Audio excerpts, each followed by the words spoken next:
In court. How are you guys all doing? It's been a long day. I think we were fortified to see so many brothers in the criminal defense bar show up to give their support at the end of the day today. So that was very nice. But yeah, what we saw two at the lectern there with Steele, but there were many more there. It sounded like that all showed up at the courthouse. How many were in the courtroom? Well, there's a limited seating in the courtroom, so I think probably maybe a dozen were able to make their way into the courtroom, and then there were another, I don't know, 15 or 20 outside. I'd say we had between 25 and 30 criminal defense attorneys come down to show their support for Brian, which he's certainly earned over the years. Yeah, it sounded like quite a showing from the criminal defense bar, and it was a real kind of cliffhanger about what was going to happen. I mean, we knew that Woody was going home, but I told people we know Woody's going home tonight, but we're not sure about Brian Steele. But he did walk out of the courthouse, as the photo shows, because he's going to report Friday at 7 p.m.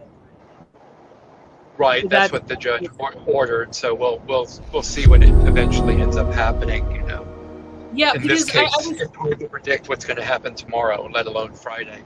Right. I was confused about the appeal because I thought Judge Glanville had said pretty confidently to Brian Steele that he couldn't appeal this, but there's a notice of appeal filed now. But it just seemed like there was a lot of confusion amongst the judge about civil versus criminal. I mean, he had to take some time to kind of review that and make sure he had everything. But is this appealable? I mean, is there a chance that the appellate court is going to step in and Brian Steele's not going to have to report to jail on Friday? Well, I don't know. I'm going to leave that up to the brilliant minds that have been assembled or that have come together to work on an appeal. So yeah, I certainly trust their knowledge, and they believe it's appealable. So I would defer to them. Yeah, that sounds. But as of now, he's in court, and it seemed like even the prosecutors were showing had some questions about Glanville's approach, because DA Love actually urged him to make it so Steele could still represent Young Thug in trial. They were concerned about the representative issues, weren't they, earlier today before this all came down? I'm done giving them the benefit of the doubt at this point, and to the extent she did that, I think it was to facilitate continued movement in the trial rather than to provide any sort of assistance for Brian Steele. Yeah, that's probably true. I mean, she made clear that they supported this contempt thing, but they're worried about the length of the trial, I think. And it's just insane how the allegations that we learned of today prior to returning from the lunch break of certain actions by the judge and the prosecutor have now been turned around to be all about, how did we learn this? Instead of focusing on the extraordinary allegations or extraordinary conduct that we learned about today that Brian was trying to put forth before the court, and the judge was having none of. Right, and we where Brian laid all that out. But I mean, this was an in-chambers meeting. This was the whole reason the court was delayed. 2.5 hours this morning, right? Apparently, but we were left completely in the dark. Nobody said anything to us. We were there at 8:30 as required by the judge, and not a single word was said to any of us about why there was a delay. We were left to, guess as to what could be happening. And so a certain lack of respect shown by whoever was involved in not giving us any kind of indication as to what was going on. And then learning about what was happening in chambers was nothing short of shocking. And I don't think Brian was even able to get all of that on the record today.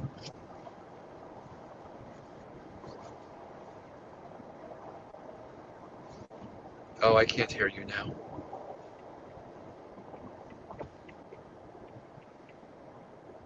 Hearing all this stuff about revealing sources. Of if the jury is actually listening all the time. I have nicknames for the jurors. Really? As certain jurors, they have checked out. Oh my goodness, God! We call it. We've been calling it. Yes, you heard it here. Miss Sylvia saying some of those juries are gone. Give me my $25 a day. I'm gone. I'm going to give you the main ones. Twister. The reason why I call this juror Twister, because she's constantly twisting in her seat. She'll be like this and she'll be like that. She is not paying attention at all. That's what Lil Woody was doing. You remember? Sometimes Lil Woody be spinning in the damn chair. Oh my God. She's doing a Lil Woody. She ain't even paying attention. How old do you think she is? Like, give us about 55, between 55 and 62.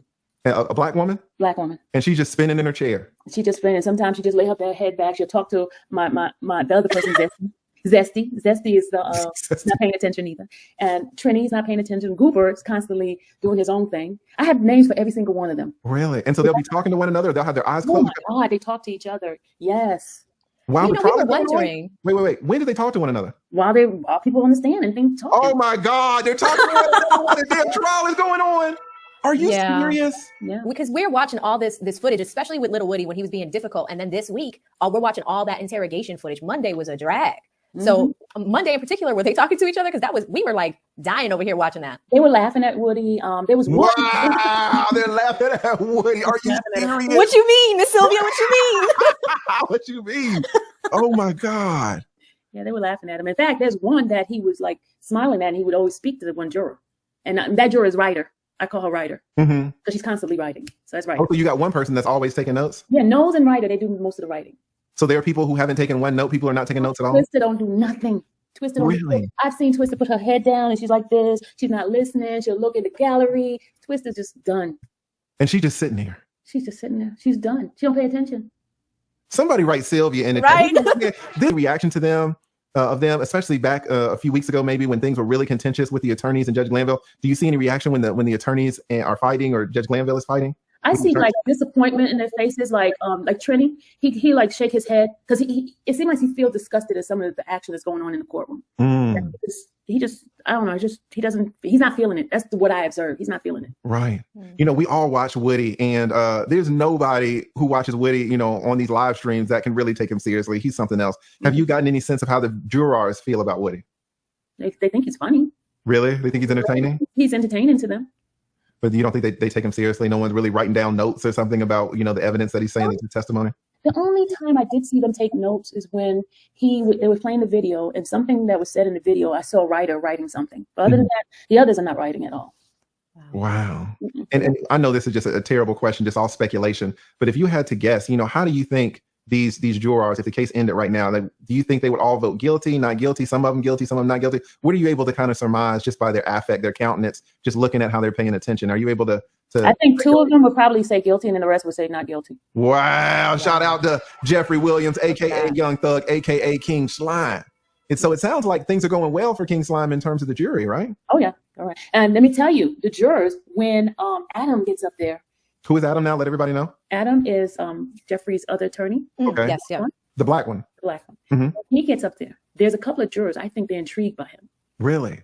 I think that because they smile, Ryder just smiles when he's up there. He's like, oh. You know how somebody be like, oh, that type of attitude? They really enjoy him, especially Ryder. Really? You know, so maybe he got a little riz with the jury, right? Yeah, with Ryder especially, but the others I'm not too sure because the other ones I can't see them too much. But the three in the front, I see them. Yeah. Wow. Miss Sylvia, how long have you been going to the courthouse since the trial started? I've been there since November 2022. Wow. Oh my goodness. Have you ever seen Fannie Willis herself? Yeah, I'm doing the Trump thing too. So the first couple of days last year, I met her in person there. She's really nice. Who, Interesting. Fannie Willis? Right before Weinstein went up to give the copy of whatever motion he was getting ready to put up, I saw he gave it to Wesley. Wesley is the guy that's next to the judge, the white guy that sits next to the judge. He gave it to her, then gave it to him, and then she was sitting in her chair, and all of a sudden she said something. I don't know what she said, and she got up and she started crying. She walked straight past me, and when she walked past me, I was like, she's crying. Jeffrey's mother and When you say Jeffrey, you're talking about Young Thug, right? Young Thug's, yeah, I'm sorry. Young Thug's mother and his sister, all of us was like, why is she crying? So she went into that room where they kept Woody, but he was in there. So she went in the room and Love went behind her, and they were in the room talking. So I don't know what the situation was. I don't know why she was crying, but she was crying. And then Yeah. No. Woody's playing games. Woody's playing games. Woody's a character. He's very and he's smart. Y'all, Woody's very smart. When I say smart, he knows how to outsmart them. Because you have jurors who are just so like worn out. They're not seeing the family. They can't talk to people the way they want to, and it's just like a toll on them. And it's like, because even they're asking for days off. They even asked the judge the other day, how many days we're going to get for 4th of July and things like that. So their life is on hold, and they're frustrated. And I won't be surprised if they keep giving different excuses to how to get out of this.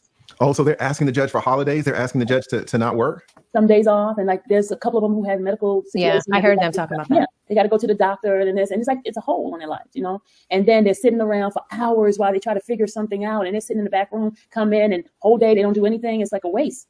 And the time. Then remember they were asking about their money because they were supposed to get money for the days that we're not here, like for admin days. Mm-hmm. They weren't getting any money. Oh, man, Judge Glanville ain't paying them no money.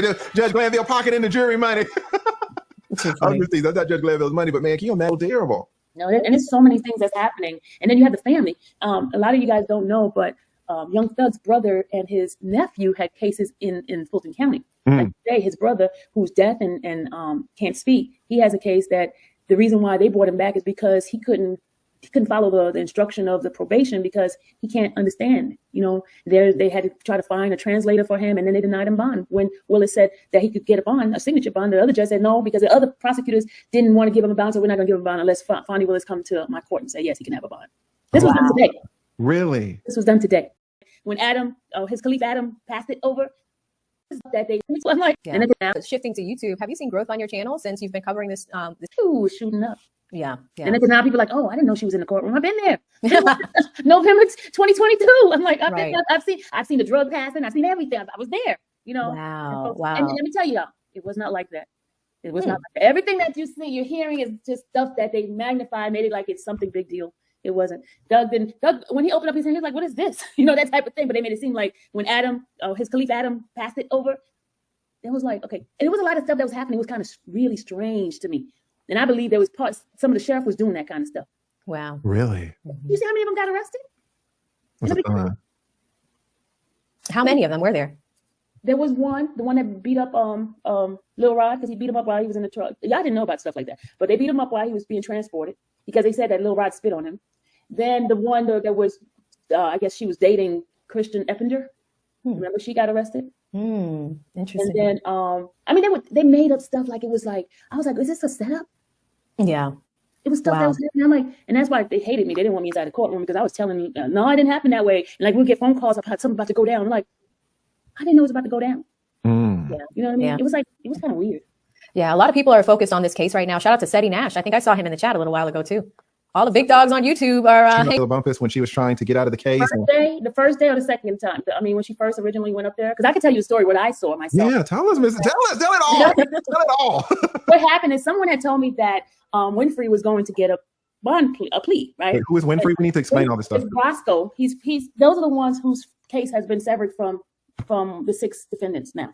There's a total of 28. A couple of them took plea deals, and then the ones that has been severed, their cases is on hold until this one finishes. Well, Roscoe got arrested out in Vegas, and he's one of them that's on the case that's being tried after this case. Well, according to the document, he was supposed to do a plea deal, and it was under Judge Glanville. So when we were sitting downstairs waiting for a judge to come out, and we didn't hear anything, I looked in the docket, and I saw that he should be upstairs at the plea deal. So I'm running upstairs to find, to make sure I get up there to find out what's going on at the plea deal. And I walked past Kayla, and she's like fuming, just walking there, and then she goes into the judge's chamber.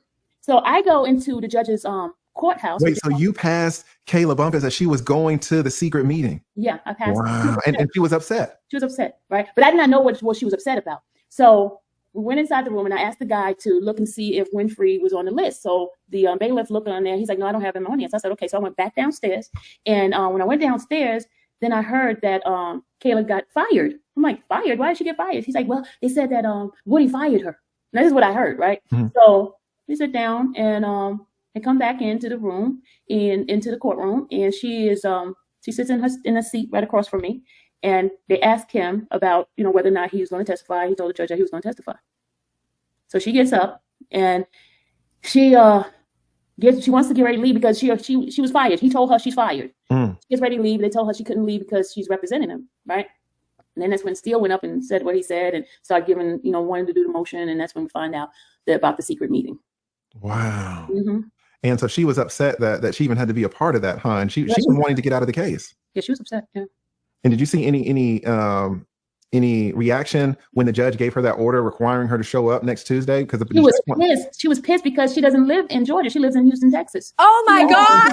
She doesn't even live out here. Oh, she was trying to get home. Jeez. Oh no! Yeah, she was trying to get home, go back home, because she was only supposed to be there just to make sure that he showed up on Monday. That was the purpose. And how did she get roped up? She has to be barred in Georgia too, because how did she get roped into this? She used to be a part of the prosecution team here in Georgia, and also she she has a license here in Texas. That's when I asked her. She's Texas. So she used to work in the ADA's office. Yeah, under Paul Howard. Under crazy Paul Howard. Wow. So she used to work in that same office. She practices here and in Texas, but she lives in Texas. So she was trying to get back to Texas, and the judge ordered her to show back up on the 25th. She was upset. She was so upset because she wanted to go back home. And but let me tell you, a few months ago, she came to just watch the case, right? I think her and Love don't get along because they was trying to keep her out the courtroom before. When she came in, and she was like, I'm just coming here to watch the case. So that's why I remembered her, and her and I had exchanged information. So then when she came back this time, I'm like, oh, I know her. And that's how her and I communicated. Yeah, because I think she was saying that she knew Woody beforehand somehow, and they had some type of relationship, some type of professional relationship. Yeah, she represented him a couple of times in some different hearings. Were those criminal matters? Do you know if those were like criminal behavior? Woody is a criminal. If it's Woody, it's criminal. All right. I'm not trying to be mean, but Woody has 53 charges that he has been charged 53 times, y'all. 53. Woody is a real one. Times, yes. Wow. How did the jury react when Woody was talking about when he was going outside of his house carrying his baby, and then they started shooting at him? Was the jury listening then, or were they still not paying attention? They were listening, especially the ones in the front. They were listening. Yeah, but you still think Woody just really doesn't have a lot of credibility with the jury? No. But they like him. He's funny. Has Woody been the best witness thus far in the entire case, or has there been other witnesses? The most entertaining. Then the next one is D'Angelo. I'm not supposed to be here. That one. That's crazy. Have you heard anything about when Woody's cross-examination might start and how that's going to go? Well, as you guys know, recently the judge says that Monday they're not going to bring the jury Monday or Tuesday. Oh, really? Ooh. Yeah. And he also said that Ms. Weaver should have the transcript ready for the private meeting. By when? Wow. By Tuesday or Wednesday? When? Sometime next week, he said. Really? She's working on it, yeah. So it could be the case that, let's back up. The state has not finished their examination of Woody. So first, the state has to finish their examination, right? Yeah, they have like 16 hours of that video, and then 2 hours of phone calls, jail calls. So there's 16 hours of video. Is it anticipated that they're just gonna press play and there's gonna be 16 hours of video that they're gonna watch? Dude, and I mean, you think the jury ain't paying attention now? And I don't know how it is in the courtroom. I can tell you that over live stream, the audio on those videos is not good. Does the audio? Because what happened is they got old equipment that WSB TV has in there, and then the mic, it goes in and out. Because they said the mic is on a battery, and if nobody changed the battery, it might leave it on, and it dies out. That's when it was upset. And it seems like Judge Glanville is just being really patient with him, right? Just trying to. Have y'all noticed he does not do? A female witness felt like she was being sexually harassed by the detective that was supposed to prepare her for this case, and like just those two examples alone, is there integrity? Is there credibility remaining in anyone who's left to testify? Are they being harassed while they're approaching when they're supposed to testify? Are they being pushed, prodded, possibly coerced into testifying? Is the defense properly receiving disclosures on any agreements or happenings in witness prep that should be relevant to them? Like, there's just so many issues coming up with this. And I don't blame anyone that's still... Judge Joe Brown's all over. I mean, there was Zoom. I'm glad I'm not on that jury, honey, because now the prosecutor... Because remember, all last week, they had the guy Woody, their hostile witness, on the stand all last week. And now they are going to be playing the police station interview where they were questioning him, I guess, a couple years back. And they said, well, it's like 100 and some hours of interviewing time. So it's going to take them some days to sit and watch the interview. And I think the jurors have to sit and watch this interview, right? So I guess it contradicts what he was saying on the stand. This case is now, I think, day 95. Day 95. So a little over 3 months. I think the prosecutors are dragging this out. What do you think? I think the judge doesn't know how to keep things moving. Okay. I would not allow that. I've been in some long trials. I remember one, it was a federal case way back, almost 40 years ago, and it had to do with pornography and stuff. And we sat through 3 weeks worth of looking at porn films, which got so damn boring. And some of them were sick because they dealt with necrophilia or snuff flicks and all that kind of stuff. So stuff can drag on forever. But this case could have been moved a lot more expeditiously. And one of the problems was the judge was letting the female prosecutor, most obviously inspired by her boss, Fannie, to drag on, get totally out of line, totally disrespectful, deal with things that had no business coming in, doing things that were really inappropriate, and not moving the case on. Like, that's enough. Move on to the next point. All right, your exceptions are noted for the record. Let's get the next one. Move on. Everybody meet in my chambers in 10 minutes. Madam Court Reporter, please put your stuff in there. We're going to have a hearing. And you sort of have one of those come to Jesus meetings back in your chambers, and you straighten stuff out. And you might have told everybody that another example of this, and we are going to have a show cause hearing why somebody should not be held in contempt when this case is over with. And I warn you, one more thing, you're going to bring your boss down here, and we're going to get this thing straightened out. It's not going to happen that way. You've been warned.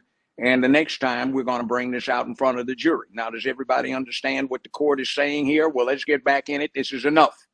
Your Honor, you have heard the court's ruling. I dare you to deviate from it. Say something. Let's go back out there. And that's the way you got to do it. And he's sitting up there. He wants to make the point, and then he starts trying to rationalize with everybody and reason with everybody, and he's got to make some orders. Bam, this is the ruling. Let's move on. Counsel, sit down. Take the jury out. Did the court not warn you? Right. Do you not comprehend? You did go to law school. You do possess a law license. Well, act like it. You're officers of this court.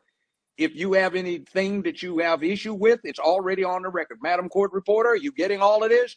Yes, sir. Well, then you're protected in terms of appeal. We will move on. Is that clear to everybody? All right. Bring the jury back in.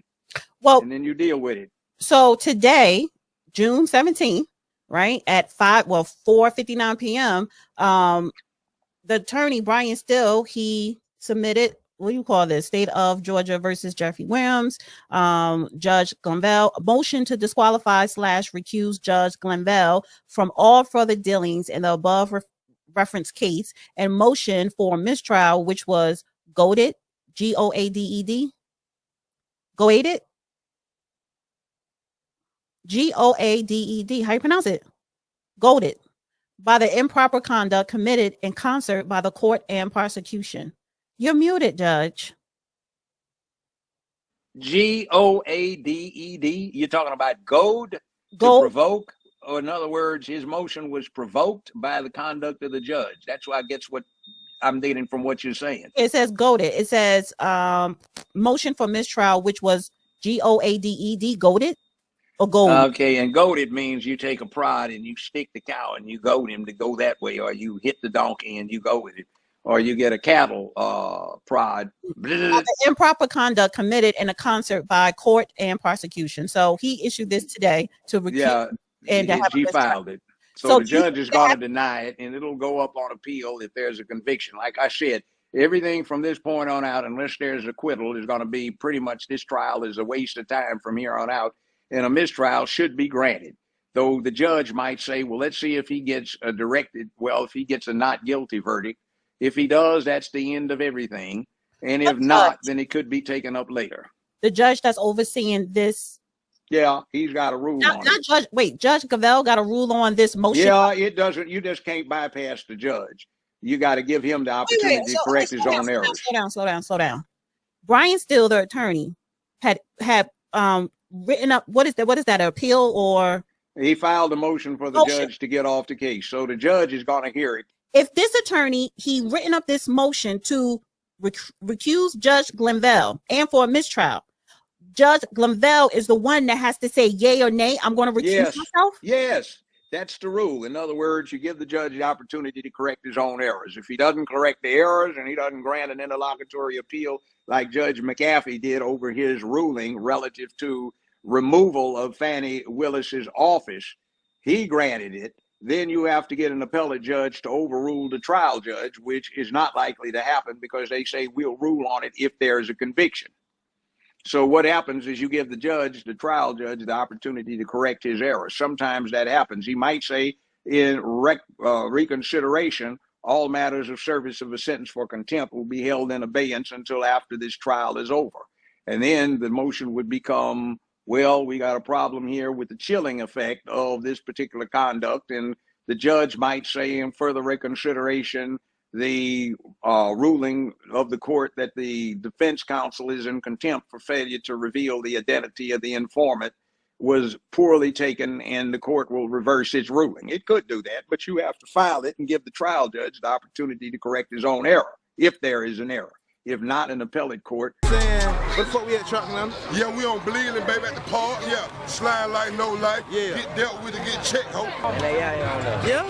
They claiming they Glock. We about to Glock. Yeah, oh yeah? Real Glock. Oh, we brought up? Yeah. And we ain't going back and forth. We knew that yamp ass nigga.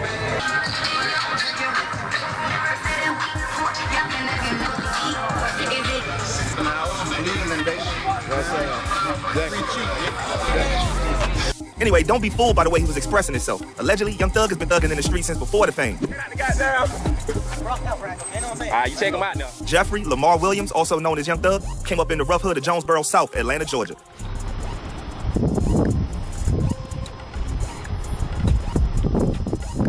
And has affiliations to the Blood Gang since a youngin'.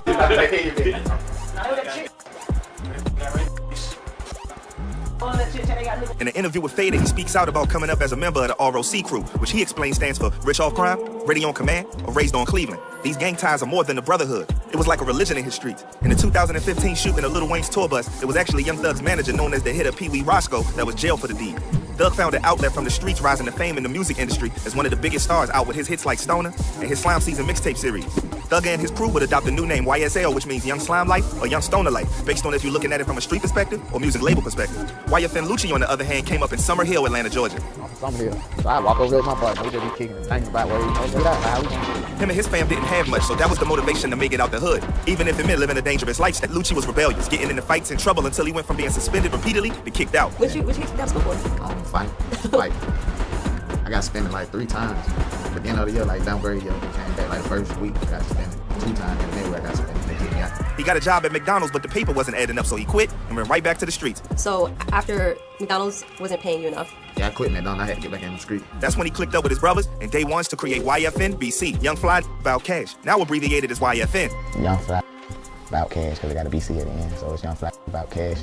And all my brothers, like me and my friends, like we grew up together, basically every day together. I mean, yo, can y'all really tell me, who put more use to the alphabet out here, man? The average Webster Dictionary nerd or these street gangs, man? All these acronyms and all of the whatever you call us, man. Come on, man. They doing it, man. The streets got a monopoly on the alphabet and on colors, man. That's thugging. But let's get back to the story, though.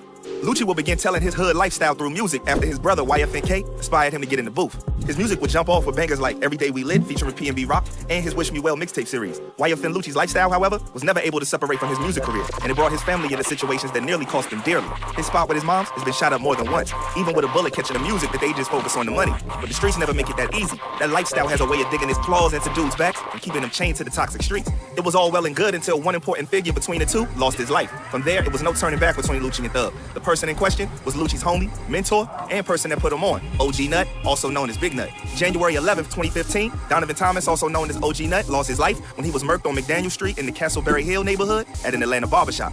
Nut was really well respected in the streets, even more respected than Lucci. I lost one of my homies who really got me on, long live Nut, brother.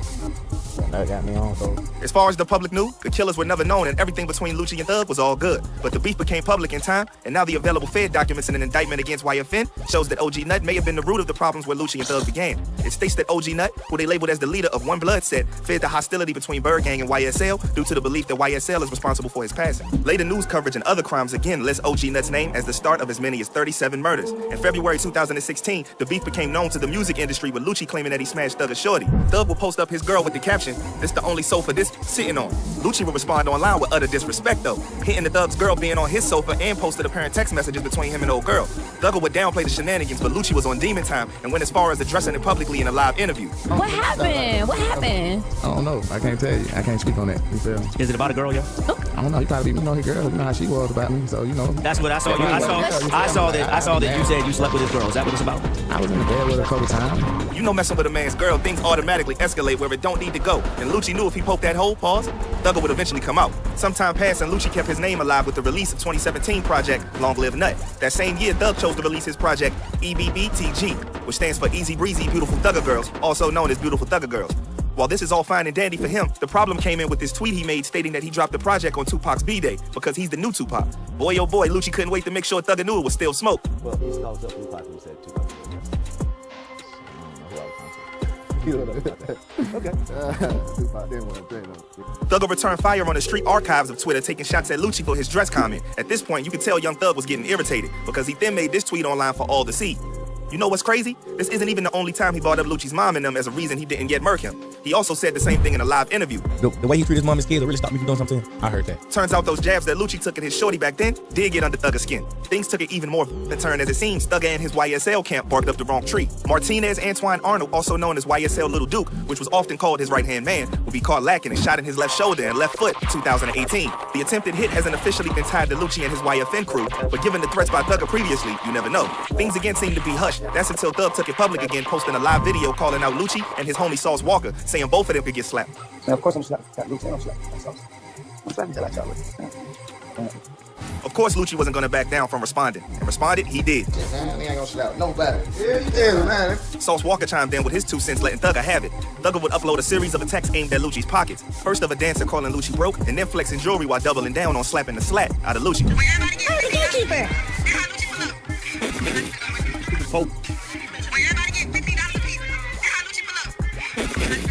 Little did we know that was just the calm before the storm. In May 2019, there was an attempted hit on Lucci when his Mercedes SUV was shot up in Atlanta. TMZ reports that Lucci wasn't there at the time, but police officers found a man suffering from 2 gunshot wounds, and Lucci's mother is the registered owner of his whip. In this clip here, obtained by TMZ, you can see bullet holes all through the whip. Shooters meant business, man, for real. At first, nobody knew who might have been the mastermind behind the shooting, but this disrespectful action on OG Nut's grave only acts to incriminate Thugger. On the grave site, the word slat was spray painted, and if you know, you know.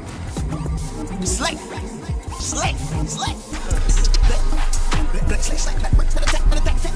It seemed the violation of OG Nut's grave wasn't all the shenanigans that were afoot. YSL apparently stole a YFN chain from around either Lucci or one of his partners next. They get the chain though. Each camp was sliding back and forth behind the scenes, and Young Thug seemed to confirm he suffered the give back and was looking for revenge on his So Much Fun track, just how it is. Later in that same track, Thugger exposed what may be a situation that we'll talk about soon. In the bars, he says, I got layers, I got millions, I got all type of buildings. F around and air the dude out like linen. Last dude tried me, almost got popped in Linux. Ex the cops after detectives, they know all the business. Hey man, don't judge me too much, man, I'm just having fun. But look, man, the incident in question was when Thugger was lurking at Lenox Mall without Lucci knowing. Getting his closest posting up Lucci's vehicle on his IG with a message. Lucci called cap on the lyrics from Thugger's album, then detailed in his perspective what actually happened. And well, he said that Thugger was so scared he shit himself. Lucci was out here scaring the hell out of dudes, literally. But he may want to stop going to Lenox Mall so often because again, he was caught lacking. This time by YSL member Yak Gotti, when he not only posted a pic online standing on top of Lucci's car, but using it as a cover art for his single In the Coupe. These dudes are disrespectful, man. It's no wonder the beef never ends. Lucci understandably was furious, especially since, as to him, he just met old dude in the mall and there wasn't no smoke. There's a picture of Yak Gotti sitting on your, or standing on your car. Man, that nigga a hoe, man.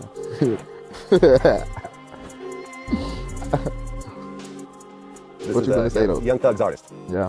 No one was stopping or attempting to stop the beef, and yet again, Lucci almost lost his life. In June 2020, Lucci's music video at the 600 block of Martin Street was riddled with dozens of bullets by 3 assailants. Luckily, he wasn't hit or grazed by a bullet, but a 15-year-old was grazed in the thumb. As of now, both Thugger and Lucci say it's all good. Is there any way y'all can work it out? Whatever issues y'all got, and I don't know what the issues are, but could it be worked out? Y'all just work together. It was a on site kind of thing with him, right? No, we stay in the same city. We know each other live. If you Google Young Thug house, my address, Google Young Thug. That's scary. Thugger went a step further, saying if he wanted Lucci touched, then he could have made it happen. Call it a blessing in disguise, but Lucci is currently fighting for his freedom in a hit charge involving some gruesome details where he slid with a crew and left his mans for dead. If you'd like me to go into details into this situation and how the feds are trying to take down Lucci and YFN, it ain't nothing but a word. The beef has since been quiet due to Lucci's incarceration. He has bigger fish to fry. Hopefully it's a wake-up call for each side and Lucci can be released and use his success and past to lead the youth away from that lifestyle. So there you have it. Thanks for kicking it with your boy. Appreciate the love and support. And remember, stay smart, stay safe, and stay dangerous. I'm out.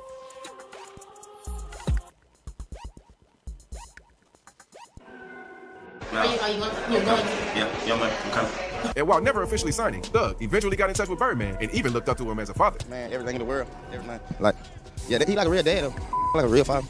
Real father figure. Thug and Birdman were seen together a lot. They hung out, performed at concerts, and even attended All-Star Weekend together. But it wasn't too long before things started to get shaky. In late 2014, Lil Wayne was preparing to release his final album, The Carter 5, and Birdman was holding him back. Wayne got fed up and sued the label for $51 million while cutting out Birdman and everyone around him. In April 2015, Young Thug announced his album, The Carter 6, saying he was doing 6 through 10 since Wayne did 1 through 5. Thug meant nothing bad by it at all. He was genuinely wanting to continue his idol's legacy, but Wayne saw it as a mockery since Thug was so close to Birdman, one of his new enemies. 2 days after the announcement, Wayne dissed Young Thug at one of his shows mentioning Birdman's new label, Rich Gang, and saying that people shouldn't listen to people who pose naked on their album covers. Also, before I go any further, I want y'all to understand that there's only one Carter. You need. Also, before I go any further, I want y'all to do me a favor. If y'all ever have Rich Gang or whoever it is, and this y'all let them know I said. Also, before I go any further, I want y'all to do me a favor and stop listening to songs that pose naked on their album. Young Thug responded on Instagram and said that he would never go back and forth with Wayne because he considers him his idol. I understand that Lil Wayne is frustrated about his career, and I feel him on that. Blood homework, because he's known to throw up so many blood hand signs in quick succession that it might as well be sign language.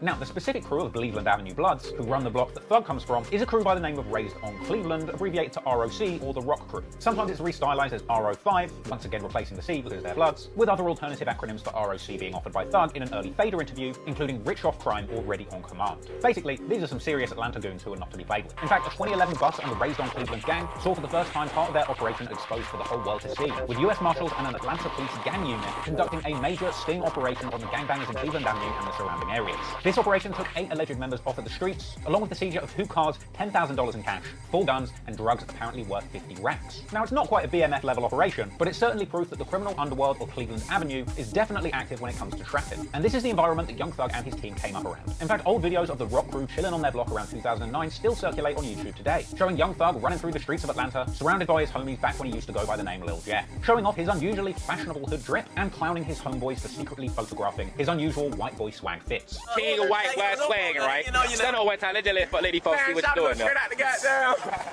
Brought out right here, man. You know what I'm saying? You check him out now. This is what he's doing. He's on his phone, but he's taking pictures of me at the same time. You know what I'm saying? In fact, in a kind of unusual uniting feature, it would appear that the Rock Crew would all identify themselves by wearing matching Rockefeller jeans. Playing shit with the Rock Republic motherfuckers, you hear me, man? Let my boy Lil G on there. What you call the wheel time of the dish?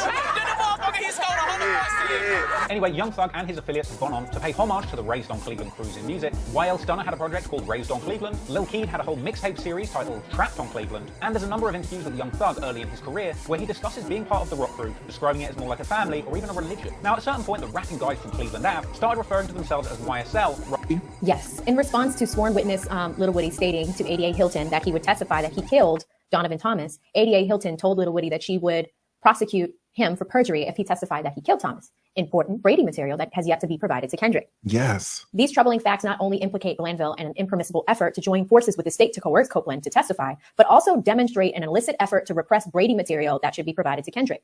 Attorney Kayla Bumpus, by and through her counsel, filed a motion to quash, order to show cause, and motion to recuse. Exhibit D on Friday, June 14th, 2024, which substantially supports the Weinstein affidavit. As a participant in the ex parte proceeding, Bumpus' first-hand account of the misconduct is credible. The facts attorney Bumpus asserts are as follows. On Monday, June 10th at approximately 8:30, Lil Woody and his lawyer, Kayla Bumpus, were escorted to the court's chambers and conducted an ex parte proceeding regarding whether Lil Woody would testify. Exhibit B.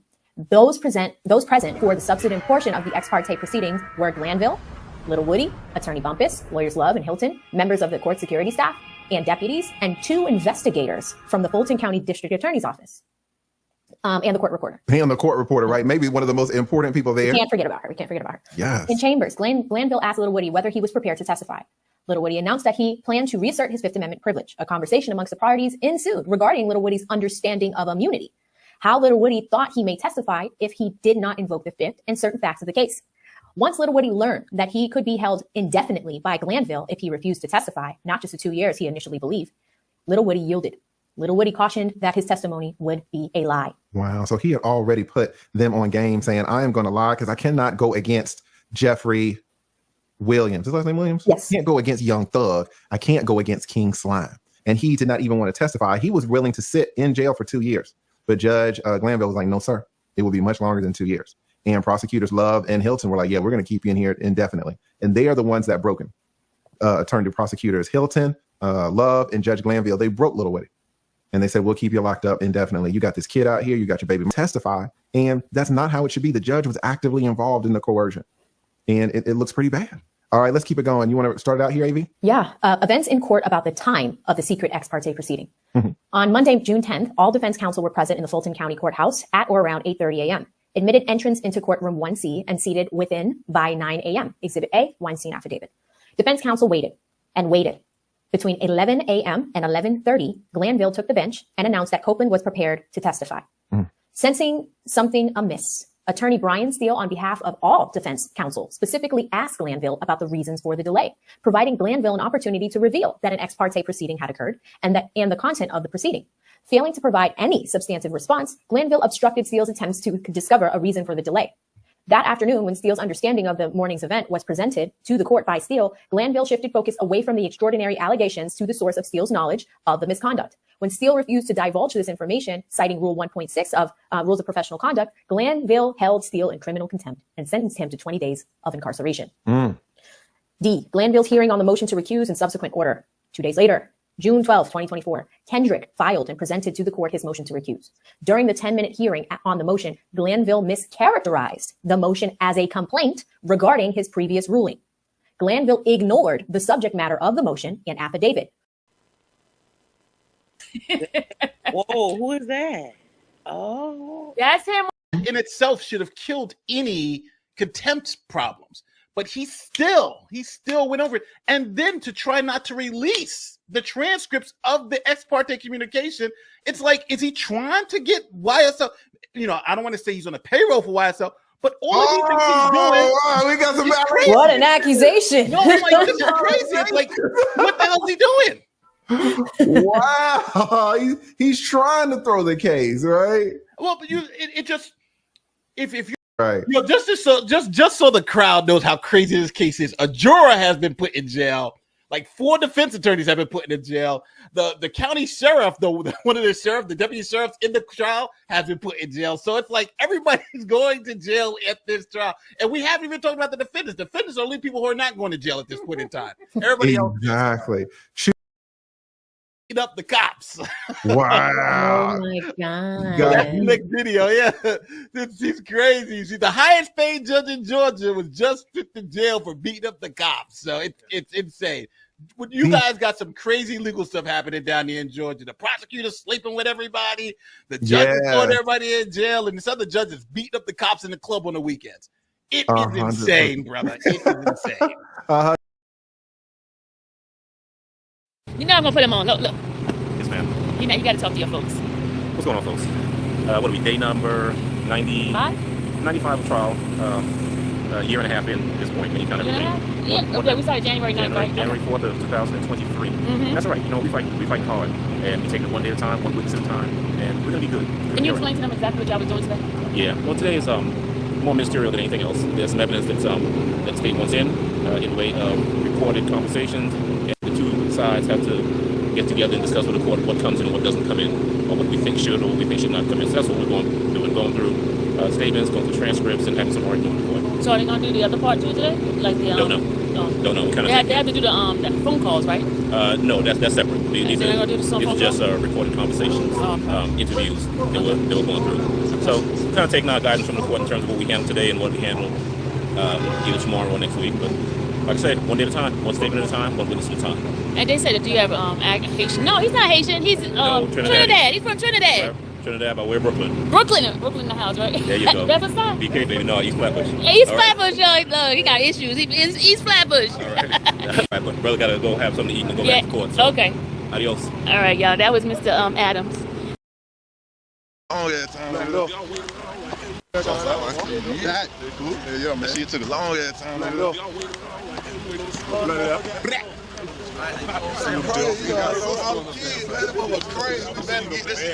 got kids out there masked up.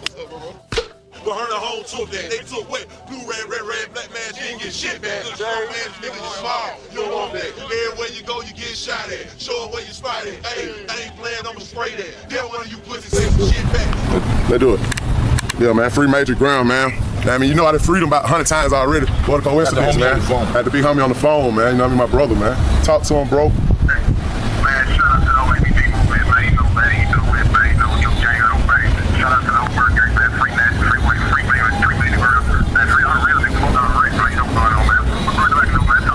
Hey, man, listen, man, fuck them, man. You know what's going on, man. Hey, man, just keeping the movement going, bro, like you told me, bro. You know what I mean? How this shit go. Hey, what the fuck we beat over? What we beat up this shit? Hey, man, you know, hey, let them, oh, bro, I got to let you know we right in the red zone. Right here on 1044, yeah.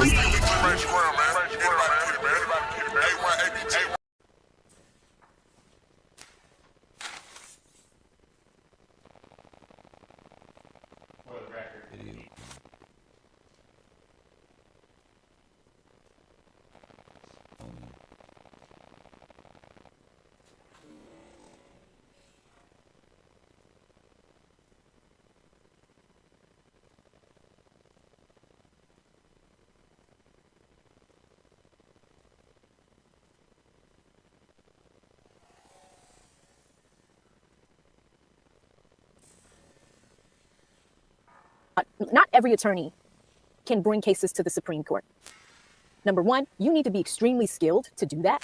And number two, you know, Joe Schmo off the street just can't walk into the Supreme Court with a case. That's not how it works. You know, to be able to walk in those halls means that number one, you've put your time in. And number two, you know what you're doing. You really have to know what you're doing. That is the highest court in this land, right? So if he's putting that in this affidavit, again, we're coming in with some heavyweight. We're coming in with some weight. So let's go back in, because I'm already impressed with the fact that he can walk in those halls, right? Let's keep going. He says, including the Supreme Court of the United States, the 11th Circuit Court of Appeals, the U.S. District Court for the Northern and Middle Districts of Georgia, and all Georgia state courts. I have been admitted to pro hac vice in other jurisdictions and have never been subject to any discipline action in any state bar concerning my provision of legal services in any court. That paragraph, that whole fourth paragraph is like, listen, I'm a big deal. I know what I'm doing. I can practice pretty much everywhere. This is my experience. I'm qualifying my opinion here, right? Let's go to 5. He says, I served as a member, vice chair, and chair of the Georgia Judicial Qualifications Commission between the years of 2012 and 2016. Ooh. Since 2016, I have regularly represented and advised Georgia judges from all classes of courts in cases involving judicial ethics and the application of the Code of Judicial Conduct to their service. Accordingly, I have developed a particular level of expertise with all aspects of the Code of Judicial Conduct, including provisions which relate to ex parte communications by trial judges and standards for recusal. Ooh, that paragraph is bad. Bad in a good way. That paragraph is cold. Do you see what's about to happen? You guys see the setup? We're on page 2 out of 6. Do you see the setup? He's like, not only am I an esteemed trial attorney, not only am I shout out to fuck them kids. I thought that was lead for a second. That's lineage. That's heritage. It's tradition. Not only am I an amazing attorney, not only have I been in practice for 36 years, not only am I the owner of the oldest law firm in Georgia, not only can I do all of this in the Supreme Court, the 11th Circuit, any courthouse in Georgia. That's who this guy is. Not only have I done all those things, I've also sat on a board to write the rules for judges. I know those rules like the back of my hand. And Judge Glanville, I know a thing or two about ex parte communications.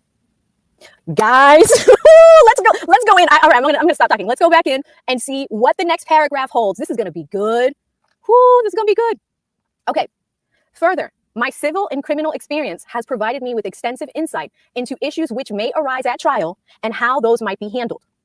While I have not attended any of the trial in the state of Georgia versus Jeffrey Williams at all in Fulton County Superior Court, I have watched various video recordings of the proceedings, including the exchange between the Fulton County Superior Court Chief Judge Oral Glanville and trial attorney Brian Steele, in which Steele raised the issue of an ex parte meeting with a witness, the witness's lawyer, and prosecutors. This in-court exchange ultimately led to Judge Glanville holding Steele in contempt of court, an order which has now been appealed to the Georgia Supreme Court and stay pending resolution of an appeal. Okay, so taking a moment. So Lester is now saying, okay, I'm qualifying myself. I'm letting you know everything about me, but in particular, I'm about to give you my opinion. And what is my opinion about?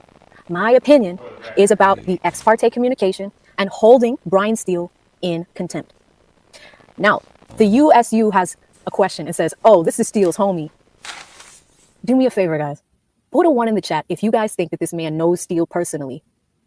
It's probably somebody he's cool with. He's been around the block for a really long time, so is Steele. Put a 1 in the chat if you think this is someone that Steele is cool with, like a colleague that's coming to his aid. Or put a 2 in the chat if you think that this is just someone that was concerned about Judge Glanville and what was happening. And so far, I'm going to give you guys a few seconds. So far, I've seen 1s. Tammy says they share DNA. It says 2. I saw 2 and said that was impartial. He's impartial. Jack is being bad and it's like 3. I'm not giving you any of the answers. Curly says 2. Mango says 2. Shiloh says 1 and 2. Okay. Both maybe. I'm undecided yet because I want to keep reading and see what his argument is going to be in this affidavit, because it's not every day that you get big guns like this to come and support you, when something happens. So for them to have this is huge. Shout out to Miss Crotty Shetty with $10. And she says, for the pure love of the game. Thank you so much, Miss Crotty Shetty. 1,000 people in here. I haven't looked at my likes, but make sure you hit the like button on the way in. I'm thinking of locking y'all out. I don't know. I'm still nice. Thank you so much, Miss Crotty Shetty. It's good to see you. She has been rocking with me forever, guys. Like, it's probably one of my longest running subs. So it's good to see you over here, Miss Crotty Shetty. I hope you're having a great day. Shout out to Raymond. with $5. He says, today's goal is to try to get AV over 35K subs. She's at 29.6 and needs a weekend celebration. I'll call a friend or sign one up myself. She only needs, only needs 400. Freeman, thank you. That was really sweet. Yeah, guys, listen, I've had a lot of fast growth. You know, I'm also working really hard while studying for the bar exam. That's actually why I'm in Boston, is for bar exam boot camp. I'm super passionate about the law. I like teaching you guys too, because before I went to law school and, you know, pre-law in college, I didn't know how this stuff works. And I find it so fascinating when we can apply it to something that's like happening in real time, like, you know, what's happening to Young Thug, you know? So Raymond, thank you. I really appreciate that. And to all the new people that are here, thank you for being here. You're going to love it here. Trust me. And I'm just trying to expand this brand. I really am. Like, I treat YouTube as a business, and, you know, to hear you say that, Raymond, means a lot. So thank you. And again, guys, please share the content. When you like the content, the algorithm's going to push it out, and maybe we can accomplish that goal that Raymond's talking about. Thank you so much. Shout out to Sean, who became a member. Welcome to my community, sis. You're going to love it here. Shout out to Coach B, the CEO, with $10. He says, you and TLA are doing a great job covering this case from all sides. It was great to see the infamous Sylvia give her firsthand perspective yesterday. Yeah, she was up there. We had her up for like an hour and a half, held in contempt in court as well. Anybody that was in that meeting that does not show up, because he wants to know who the mole was that much. We are now having, the jury's not going to show up on Tuesday. He's having this show cause order. Like, he's having that hearing. All right, Lester, tell us what you think. Based on the show cause order in Exhibit B, it is now apparent that an ex parte meeting took place in Judge Glanville's chambers on the morning of June 10th, 2024. This meeting is specifically referenced in the show cause order, in which Judge Glanville directs all participants in that meeting to appear. Since I do not know for certain what took place in that meeting or why it was necessary, I am assuming, for the purposes of this affidavit only, that there was a legitimate purpose for the meeting that is allowed by the Code of Judicial Conduct. Rule 2.9 of the Code of Judicial Conduct recognizes that from time to time, there may be a need for ex parte communication. So he's being fair here. There are very rare instances where a judge can have an ex parte meeting. You know, we say it, sometimes you guys will hear us talking absolutes like they're never allowed. That's not true. They're allowed in some circumstances, and there are some exceptions that can apply. He's about to give us the official rule of what that looks like, okay? So let's look at what the Code of Judicial Conduct reads, and let me see if I can zoom in a little bit more for y'all, if you're following along at home. Okay, it says, A, judges shall accord to every person who has a legal interest in a proceeding or that person's lawyer the right to be heard according to law. Judges shall not initiate, permit, or consider ex parte communications or consider other communications made to them outside the presence of the parties or their lawyers concerning a pending proceeding or impending matter, subject to the following exceptions. So like I said, guys, there's times where you can do this. Here's an exception here. 1, where circumstances require ex parte communications are authorized for scheduling, administrative purposes, or emergencies that do not deal with substantive matters or issues on the merits. So you can do it under those circumstances. So like if it has to do with scheduling, right, then you can have an ex parte communication. If it's for administrative purposes, like if it's something, you know, that involves a case, you know, I don't know if it's like the documents or something that you need to talk about, something that's admin related, then you could do, that's a second exception. Or emergencies that do not deal with the substantive matter. I don't know, like what if a jury member dies or something like that? Then you can have an ex parte communication, right? Something like that, because that's an emergency, right? All right, so he can do it, and we're gonna go to A here, and it says the judge reasonably believes that no party will gain a procedural, substantive, or tactical advantage as a result of the ex parte communication. All right, so judge, you can do it as long as no one will gain an advantage as a result of the ex parte communication. Now, let's break that down for a second. So that's one of the things that Judge Glanville needed to do, okay? So you have the prosecution team and this, this secret meeting with Lil Woody and all these people. 14 people is what Caleb Bumpus said, right? Now, is it a tactical advantage because it benefits the prosecution, right? No defense attorneys or their clients were in that room. So if we're looking at this rule and applying it, it looks like we already have a strike. It looks like we have a strike here because there is a tactical advantage already. That tactical advantage is the prosecution being able to, have this conversation with this guy to get him to testify, coerce him to testify. He says he's going to say that he killed Nut, that he did kill Nut. He said that in that secret meeting. If he's saying that, why are all these other defendants coming into court every day? Right? The shenanigans. Let's go back in and continue. So we got a strike there. Now let's look at B. It says the judge can have the ex parte meeting also if he makes a provision promptly to notify all other parties of the substance of the ex parte communication and gives the parties an opportunity to respond. You have strike 2. Judge Glanville did not do that. He did not tell Brian Steele and the other defense lawyers that this meeting was happening at all. And then when Brian questioned him on it, Brian actually asked him this question. He said, what's the substance of the meeting? What was the meeting about? The judge did not answer that question. Further, he did not give them an opportunity to respond. Oh, this is getting hot. So now you have Lester here, who has all this great experience, knows what's going on, knows the law. He just gave us the rule. Now let's see what Lester has to say as far as his opinion. Lester says, this rule, however, also requires on unequivocal terms that any judge who has an ex parte contact must promptly notify all other parties of that communication and give them an opportunity to respond. Failure to follow this procedure is a violation. Was called over there to the house after he got shot up. So Lucci mama house? Yes. All we heard was Lucci mama house got shot up.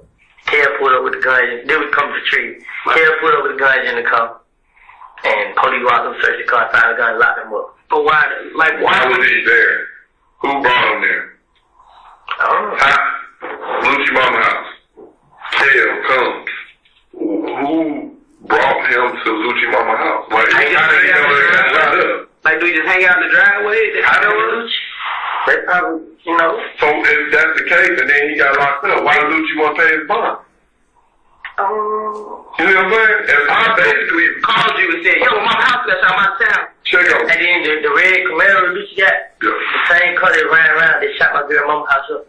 They Lucci car. Yeah. You know what I'm saying? But I ain't get it. Like, you know what I'm saying? They got my name on so much stuff. Like, people that come and tell us, they tell us a little bit, then they start talking about it's me. You know what I'm saying? Like, my girl, she get a lot of information from her friends. She got a lot of friends, so they get around me. Lucci and them was talking in the studio, and there was a girl in there that missed one of them, and she my girlfriend. And she said that they nobody do that nothing. You know what I'm saying? They was all like Kel and K robbed somebody. You know what I'm saying? Kel and who? K. Who's K? I sent you a picture of that to them. I think I sent to those detectives. They had chop on in the picture. Oh yeah. And the gym was in the car. Yeah, them two robbed somebody, and they supposed to came back. This is what they talk about in the studio. You know what I'm saying? They just put my name on it. They covered it up. Make it seem like they ain't got beef in the streets, whatever. Yeah. And then it's like, she was like, they know what they do it. You know what I'm saying? But they gonna keep playing on him. And she was like, K, when the nigga got killed, K first one called everybody like, we killed Nut. Tell the mom now what it is. He the first one started my name. And they like, Kel went along with it.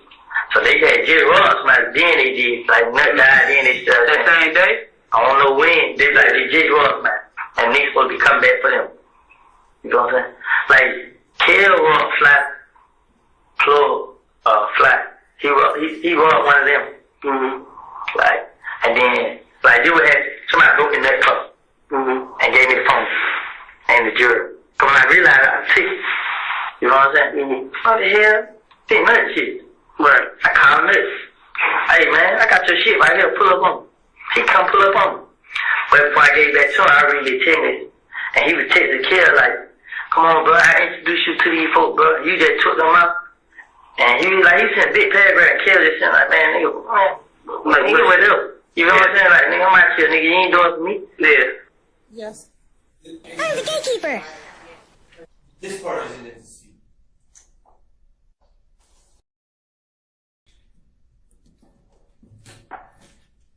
And we're going to start at just a little before 7:22:11. Right. Like it was that deep to be trying to kill each other. Nah, I ain't feel like, why, you know what I'm saying? But like I said, his sister and them told me like, yeah, he called him gay, and he was talking bad about him to somebody else. So that's where it could have came from, but. So he ain't fucking with him at all? Like, he been stopped. But I ain't know, you know, so. So if you was guessing, who you think killed him now? You prime suspect, but move yourself out the equation. Who you think did? Drop out the suspect. I'm just saying, like, word on the street is, you've been tried and convicted within the street.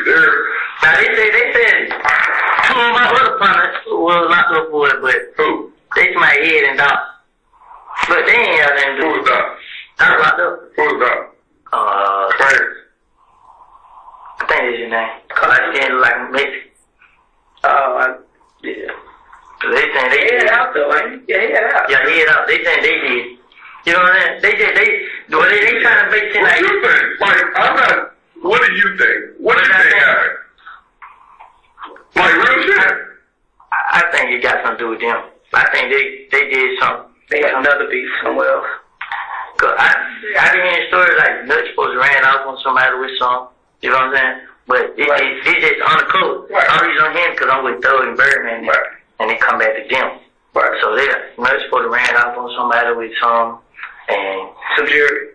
I don't know if they didn't say what it was. It's like he's supposed to ran off on them with something, and Rich Homie Quan supposed to give him $50,000 to meet a new plug. Like Rich Homie Quan told me this out of his mouth. Yeah. Then Rich Homie Quan like he got $25,000 have take killed. It's like. And we're going to pause at 7:24. Oh, excuse me. Let me continue to 7:24:54, which is the entire section. Nah, tell you who just got shot the other night. Oh, in the car over there. Okay. He got $25,000 have take killed. Who did it? Just Rich Homie Quan shit. Cause he was telling me. So I'm telling Rich Homie Quan like, but you got any niggas in your house? You saying nigga that shit up my house, bro. Right. So Rich Homie Quan like. He like, bro, they just look like that, bro. Like, we the same shit. I'm like, but still, bro, you right here hating these niggas this and that.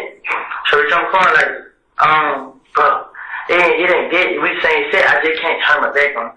Like, it ain't dead, bro. You support these niggas, bro. So the more you support them, the more they gonna come out and do that. If you leave them alone, then everything gonna go away. Yep. Then you're like, bro, just protect me, bro. We need y'all, bro. I need y'all to protect me. How the hell we gonna protect you? You and these niggas out here doing it. Anyway. So that's the conclusion of the entirety of the section, Your Honor. The section that the state does not believe needs to be played is 7:23:33 through 7:24, and that's the period, Your Honor, in which you got $25,000 have take killed. It's like from the picture you just showed me. Nah, tell you who just got shot the other night. Oh, in the car over there. Okay. He got $25,000 have take killed. Who did it? Just Rich Homie Quan shit. Cause he was telling me. So I'm telling Rich Homie Quan like, but you got any niggas in your house? You saying niggas that shit up my house, bro. Right. Rich Homie Quan like, he like, bro, they just look like that, bro. Like, we the same shit. I'm like, but still, bro, you right here hating these niggas this and that. So Rich Homie Quan like, bro, it ain't dead. We the same shit. I just can't turn my back on. Like, it ain't dead, bro. You support these niggas, bro. So the more you support them, the more they gonna come out and do that. If you leave them alone, then everything gonna go away. Yep. Then you're like, bro, just protect me, bro. We need y'all, bro. I need y'all to protect me. How the hell we gonna protect you? You and these niggas out here doing it. Then you're like, so you shot my truck, bro. Oh, I shot your truck. Man, you been, you know what I mean? You been around. Like, nah, I'm just asking. You went there like that. When did he have the 25 on the dude Tay here, bro? Tay daddy got shot. Tay, Rich Homie Quan. Yeah, barbershop. So like how they say my name? On Bankhead, they say Tay name. They saying Tay dead. I know Tay ain't do it. You know what I'm saying? Now I'm lying stuff saying Tay said like his mouth. I know Tay ain't do that. Right. You know what I'm saying? The night before we just at the party. Yeah, who did it? Somebody else did some. Spit it out. I didn't know the name. You know what I'm saying? But it's supposed to be some nigga that had money over there. You know what I'm saying? Niggas over there got money. No, I'm talking about Bankhead. A lot of niggas on Bankhead got money. That's why when I started thinking, I couldn't think of the name, but this nigga supposed to have paid somebody on Johnson Road, one of them streets over there to do it. Mm-hmm. You know what I'm saying? To kill him and retaliate, to get that Quan? Or to target his daddy? Cause like the same day, we was like, I was in the street, I seen Quan crying. I'm like, what's wrong, bro? He need to try to kill my dad. You know what I'm saying? But him and Tate didn't have a problem. Right. So that's why he think it's Tate. Right. Him going through it, him and Tate murder each other. But he don't even know they Tate. Right. How y'all have a problem? But Tate is a school boy. Mm-hmm. And they feel like they retaliation. Man, it ain't. But like, I couldn't say him because no matter how many times I tried to speak up for Tate, he always had it in his head. Tate did. Right. So like, man, y'all tripping, man. So that's what that was about the other day. I called Tate, you know. I was gonna hesitate, but I had Tate put up on me like probably like Friday or Thursday or Friday. Tate pulled out like, hey, bro, bitch, I'm calling that 25,000 on your head. Why so much? Yeah, like, he's scared of Tate. Yeah, he real scared. He's scared of Tate. So I said, Tate, I'm like, bro, He trying to face my, then Rich McCorn's supposed to go and kill her. You know what I'm saying? So I heard. So I'm feeling like that's what he did because the whole time he been had money on your head and he ain't do it. So when he going to demand out, that's what happened. That's on him. You feel what I'm saying? But I ain't talk to Tay. I don't know how it happened. I don't know what happened. But I know Tay won't mess with nobody. Tay started doing whatever he was doing. He just ran around now. He trying to be a rapper. Right. So I what did he drive? Huh? What did he drive? A gold charge. So damn, so Kevin knocked him out. Hey, say, what you know about not having anybody else knocked off? Nigga on Cleveland, but I don't know too much about it. What about the boy on Auburn? Who, School. I heard something, but it wasn't much. It was just like, all that he did on California. Somebody had him killed. That's all I heard. All the schools did. Because he robbed folks. But when he's come to the jail, like, I ain't said, but he's always, like, he's paranoid. Yeah. But I ain't know what he was doing. Right. You know what I'm saying? But he was paranoid when he's come to the jail. He be like, so I gotta go. Yeah. But everybody just come out of the weed and hit jail. What the hell wrong with me? Yeah. Everybody painted that as a saint now. Huh? Everybody painted that as a saint. Like, yeah, like it's like people don't like me now. But I'm like, college girl. They did that trade, I'm like, it's here, like, who the dude on Cleveland you was talking about? Some girl, like, it's damn. I think Neek just got shot. He didn't die, he just got shot. Neek? I don't know his name. But he did pieces out the hand. You know what I'm saying? But I think I went wrong when I let her know, like, I like, check. And so the portion would end at 7:49:33. But from 7:48:10 to 7:49:33, the state does not intend to play. All right.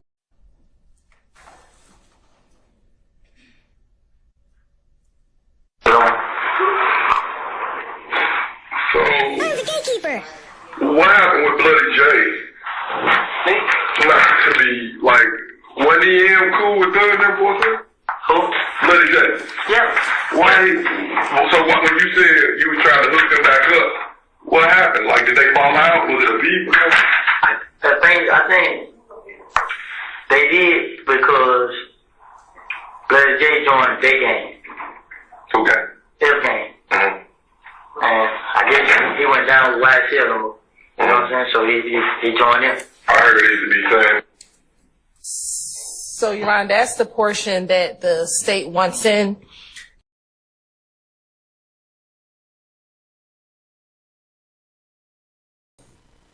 All right. You can go ahead and play it, please. Still out there as well. Probably still out there as well. Still. Oh, shit, man. I try my best, man,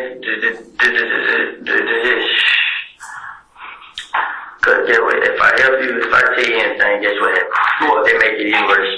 What make it worse? Everybody, now I'm a snitch, now this and that and that. Bro, how you a snitch for somebody trying to kill you, your girl, and your baby? That's snitches. I just want to get out of jail and go to my next job. Just stay out of the way, man.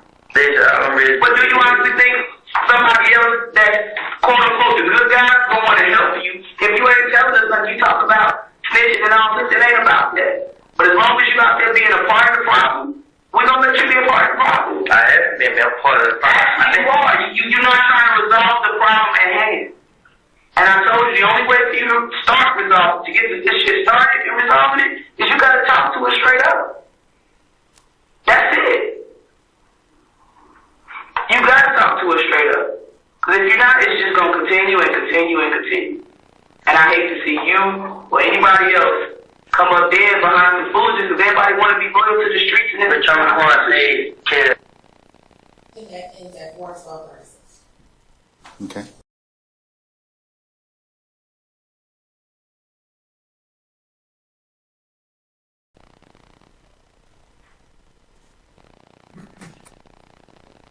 I think you talking about this. I didn't see no face. It did. When I didn't jump out of the cup. Had a baby so much. Cool. The boy was shooting at my house. Who? Who?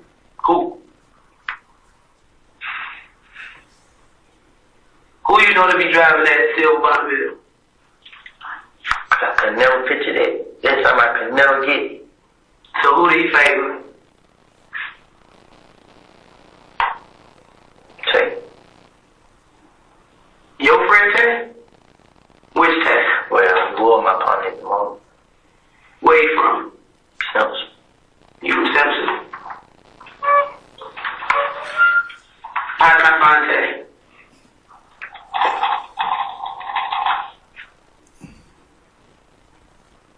He on Twitter arguing with Shane. He did what? He's on Twitter arguing with Shane. He on Twitter arguing with Shane.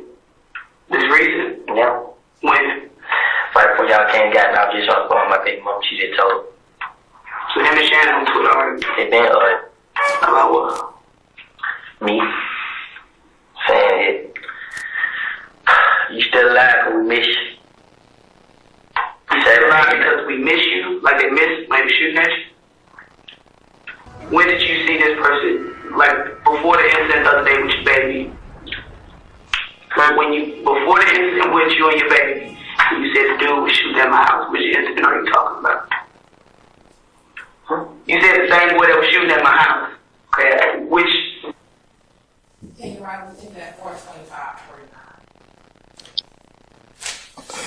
Okay. Yes. So it said 85 line 17 through page 186 line 19. And we'll start 6:30. 6:30 what?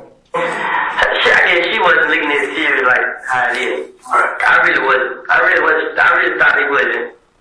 I didn't think they would do it. I didn't think these niggas would try to shoot me.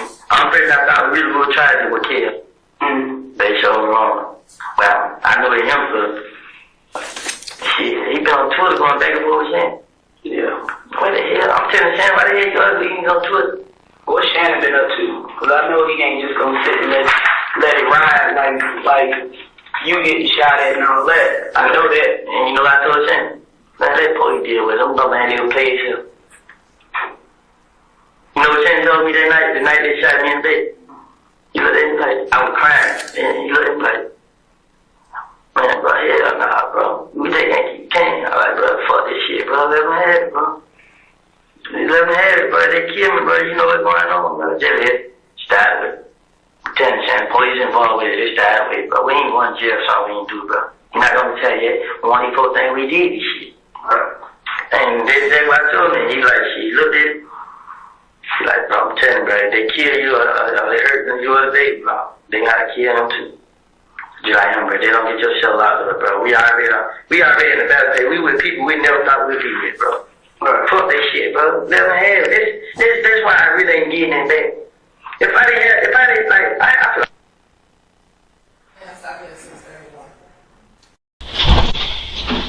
It's a shame that the investigators chose this moment to leave. Woody has mentioned twice now what is most likely the body of a YSL rival, but it has gone over their heads both times. Despite this fault, the two are being strict but fair with him, cutting him slack for some mistakes but coming down hard on others. The male detective will heavily capitalize on this in a very fatherly speech he gives about the toxic attitudes of the street life in downtown Atlanta, implementing a lot of swearing that is not most typically associated with a professional interrogation. However, it seems to have been one of the most effective methods of getting Woody to talk thus far. He starts spouting out all kinds of information that doesn't even have anything to do with Doug or YSL, even putting himself in for 2 shootings for literally no reason at all. Woody's getting increasingly desperate after he finds out that he's probably going to jail tonight, regardless of all the info he's already provided. He's drowning and will pull down anything and anyone around him if he thinks it'll keep him afloat.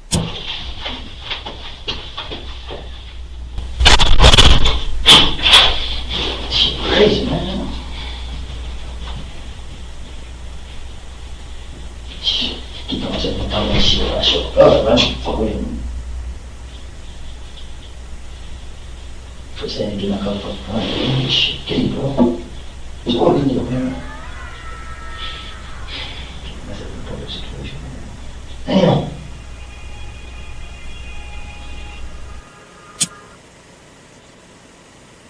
You sure you don't want anything? No, I don't want anything.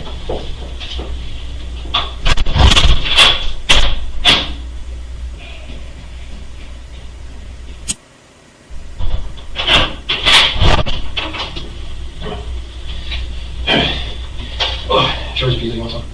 Said she orders pizza, you want some? You ain't gonna get any food over at the jail, man. I can't. What do you mean you can't eat? You don't feel good? Yes, I can. Okay. I just wanted to ask, because, yeah, it's gonna be nice we can do. Because I am. Yeah, at the end of the day, it ain't about you. It's not a thing about him. It's about all the fucking shit that's going on in these goddamn streets. By fucking 6, 7-year-old kids getting fucking caught and fucking cryby. Because none of y'all, I'm not saying just you, I'm saying everybody, don't know how to fucking do shit like they used to back in the day and actually sit and talk. Everybody's sitting on a fucking couch, fucking lighting up every little street because they want to throw something on fucking Instagram. But you know what? We're the ones that gotta go examine that. We're the ones that gotta see the fucking 6-year-old kid with a bullet in his fucking head. We're the ones that gotta fucking know that shit. We're the ones that had that constant rolling around in our head going, we could have done something. While the other motherfuckers sitting there drinking lean and shit going to the fucking club, popping pills. Everybody fucking hates us, we're the ones that gotta clean up all the fucking shit that y'all do. So I'm still gonna do my fucking job. But I ain't putting your fucking life on the line and do it. Because I don't judge you. I promise you that. Alright? So you help me, I help you. Okay. That's what I'm gonna do. I do everything else. Okay. But I do shit legally. So I just want to finish it.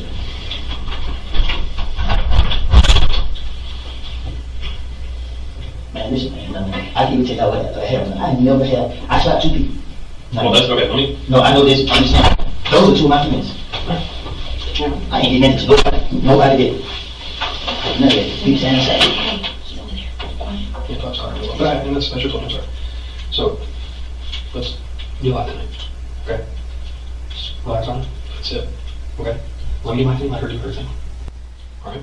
It's a unique situation when investigators are trying to stop a suspect from giving them more information, whether they are doing this because of the YSL member in the next room who may hear them, or for the purpose of further convincing Woody to allow them to contact him at the jail. Woody clearly already feels that he can improve his legal situation further by revealing even more crimes. So if the only way he could is by letting the investigators contact him at the jail, then he would be much more likely to do so. If this is the reasoning, then it is questionable, if not flawed strategy, because Woody is so tired, worn down, and desperate, he may be in the unique position of providing them with even more information that he otherwise may not have. Whether this technique worked in the investigators' favor or not is unknown, as any further involvement that Woody has had with the police before or after the YSL Rico indictment remains unknown, and will continue as such until the conclusion of the trial. Any of these other individuals that you say you interviewed, why they went to the gas station? I don't recall at this moment. Okay. And this gas station, this Citgo, it's a place that sells gas, correct? Among other things. Okay, and well, among other things, it has a store where you can buy chips and Local Food Mart, yes sir. headache powder and different things like that, correct? It's a food mart. Okay. All right, Mr. Kokomo, if you could publish DS9 at 1340.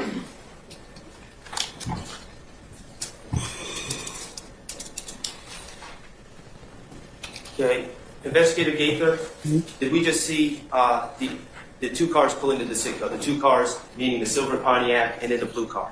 Yes. Okay, and the silver Pontiac is the one that O.J. Bentley and Rodney Allison are going to exit, correct? Yes. And the blue car is the one with D'Angelo White, Terrion Moody, Christian James, Cornelius Davis, and Dexter Montgomery, correct? The victim's correct.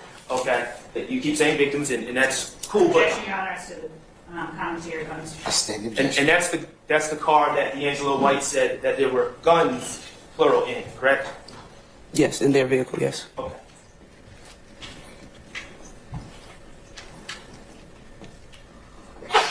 Bless you.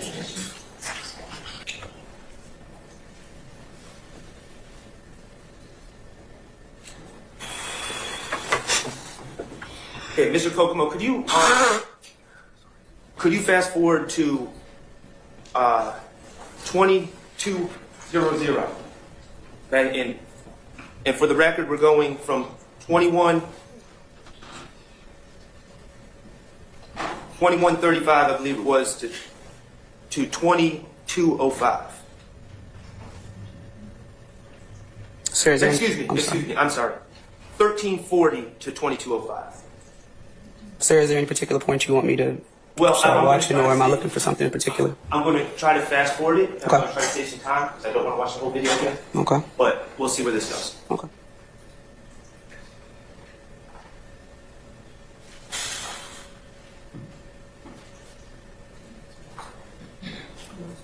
Okay, and I have 2144. The blue car is leaving, correct? Yes. All right, and so you would agree the blue car, and we can go back and watch if you want, but would you agree that the blue car was present for about 8 minutes? I'm not sure the exact timeline. All right, I guess we're going to have to do it this way. 1340, please.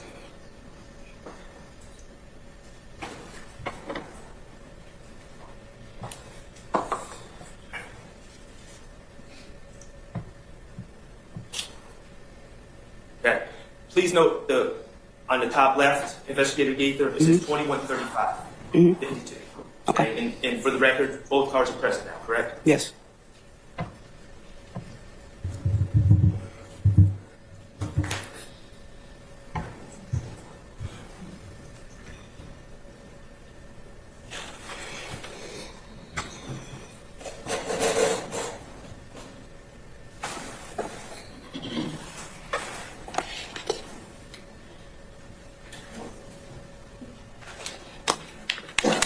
And Investigator Gaither, what I'm going to ask you to watch over the next 8 minutes or 9 minutes is whether anyone in the blue car either pumps gas or goes into the store to buy any items. Objection, compound speculation.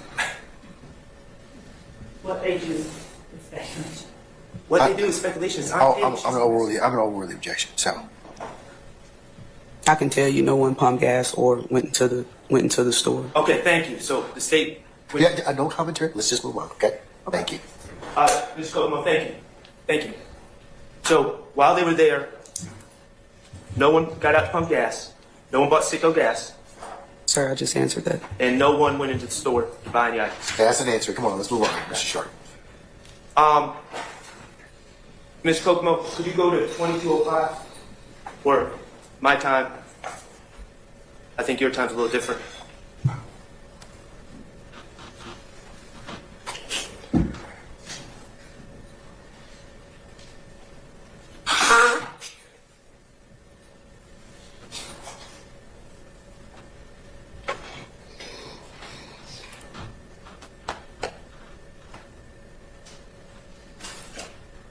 And the blue car goes down Jonesboro Road, correct? Yes, sir. All right, pause it. Pause it, Mr. Kokomo. Okay, the blue car is left. We see OG Bentley. Is he running to his car to give chase? Here in this frame? Yes. No, he's right here. If we're looking at the bottom frame as well, he's right here inside the store. So, kind of lumbering or walking slowly into the store? He's seen in the store, the doorway of the store. Okay. All right, go ahead.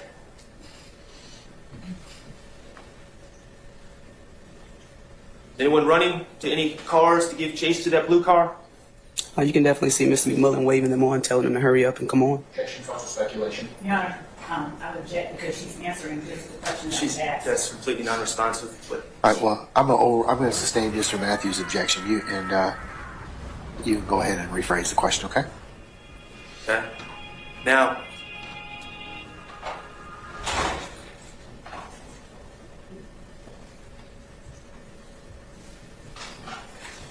after Mr. Bentley and Mr. Allison leave the store, yes, sir. They leave down Browns Mill Road, correct? Yes, the silver Pontiac. And that's a different road. I was still answering. Okay. To your first question, yes, the silver Pontiac goes down Browns Mill Road. The white Nitro does too, as well, correct? Yes. Okay. And that's a different road than the blue car travels. Browns Mill Road and Jonesboro Road? Yes. Are they different roads? Yes. Okay. If you don't want to answer, you don't want to answer. Objection to the commentary. I stand your objection. All right. So,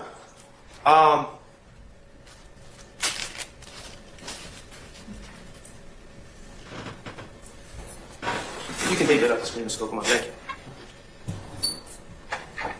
Let me ask you this. D'Angelo White, you aware he's in prison? Am I aware? Yeah. I'm retired. You know what he's in prison for? Objection, relevant speculation, improper line of questioning for this witness, no foundation. I sustain it. Investigator Gaither, good morning. Good morning. You were that January 10, 2015 case that you were investigating going to McDonald's. That was a murder case, correct? Objection, that's the form of question. Overruled. That was a murder case, correct? I did not investigate the January 10th incident, sir. You didn't go to McDonald's? You just testified you went to McDonald's. That wasn't about the January 10, 2015 case? Your Honor, I object. Basis. Form of the question. I'll sustain the objection. Did you just testify that you went to McDonald's on Cleveland Avenue and Old Hayfield Road to retrieve surveillance? I did. Was that in relation to the investigation of the January 10, 2015 murder case? Correct. Okay. Surely, as you were working a murder case, you would have written a report about your efforts to obtain the surveillance, correct? Not necessarily, no. So did you write a report or did you not write a report about going to the McDonald's on Old Hateville and Cleveland Avenue in search of surveillance? There was nothing to write, sir. So you did not write a report? There was nothing to write, sir. Okay, so now I'm going to ask you a question. I'm going to ask you for an answer. Did you write a report? Your Honor, object, asking the answer. I sustain the I objection. haven't received an answer, Your Honor. I sustain the objection. Okay. What day did you go to the McDonald's to obtain this surveillance? It's the day after I spoke with a witness that gave me the information. I believe that day was January the 26th, I believe. The 26th or the 28th, somewhere in that range. Okay. 26th to 28th. And do you or anyone else that you know of have a report reflecting that you went on the 26th or 28th? Objection, asking answer. Sustained. Okay. Who did you speak to at the McDonald's? What was their name? The young lady that was working the counter, Yes. she did not give me her name. She gave me her general manager's name and phone number, and that information was passed along to Investigator Thorpe. And what was the name? I don't have it. I gave it to Investigator Thorpe. What was the phone number? I don't have any information from the McDonald's. It was passed along to Investigator Thorpe.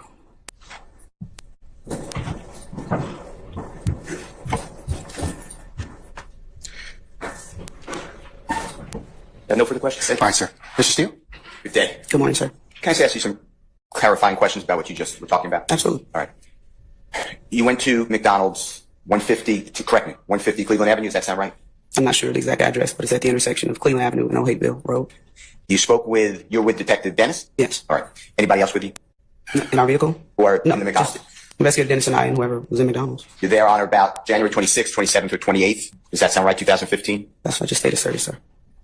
You, along with in lockstep Detective Dennis, speak with the counter person, the person working at the counter at McDonald's. Correct. Say? Objection, Your Honor, asking answer. I sustain the objection. You get the name and a telephone number to a manager at McDonald's. Is that fair to say? Sir, I just stated that, yes, sir. Okay. You pass that information along to Homicide Detective Thorpe, City of Atlanta. Yes, sir. And he is the person, Thorpe, fair to say? Is that how he spells his last name? Thrope, yes, sir. And you pass along that information to Detective Thorpe, the Yes, phone sir. number. Did you, Detective Dennis, do anything further to obtain the surveillance video from that McDonald's? There was nothing else to do, sir. Because it's Detective Thorpe as the lead detective, is that why? Correct. I was given the information that particular persons were at the location shortly after the homicide. I was proactive in going to the McDonald's, went there, it was video cameras outside. The young lady was not very helpful. She obviously knew we were police officers, and she was not willing to give us information regarding their camera systems. So I asked for her general manager's phone number and name, which she gave me, and I in turn passed it along to Investigator Thorpe. And that was pretty much it, as far as as far as you know, I'm not asking you to speculate. Detective Dennis's involvement with obtaining information for the video. I did not do anything further to obtain the video. Okay.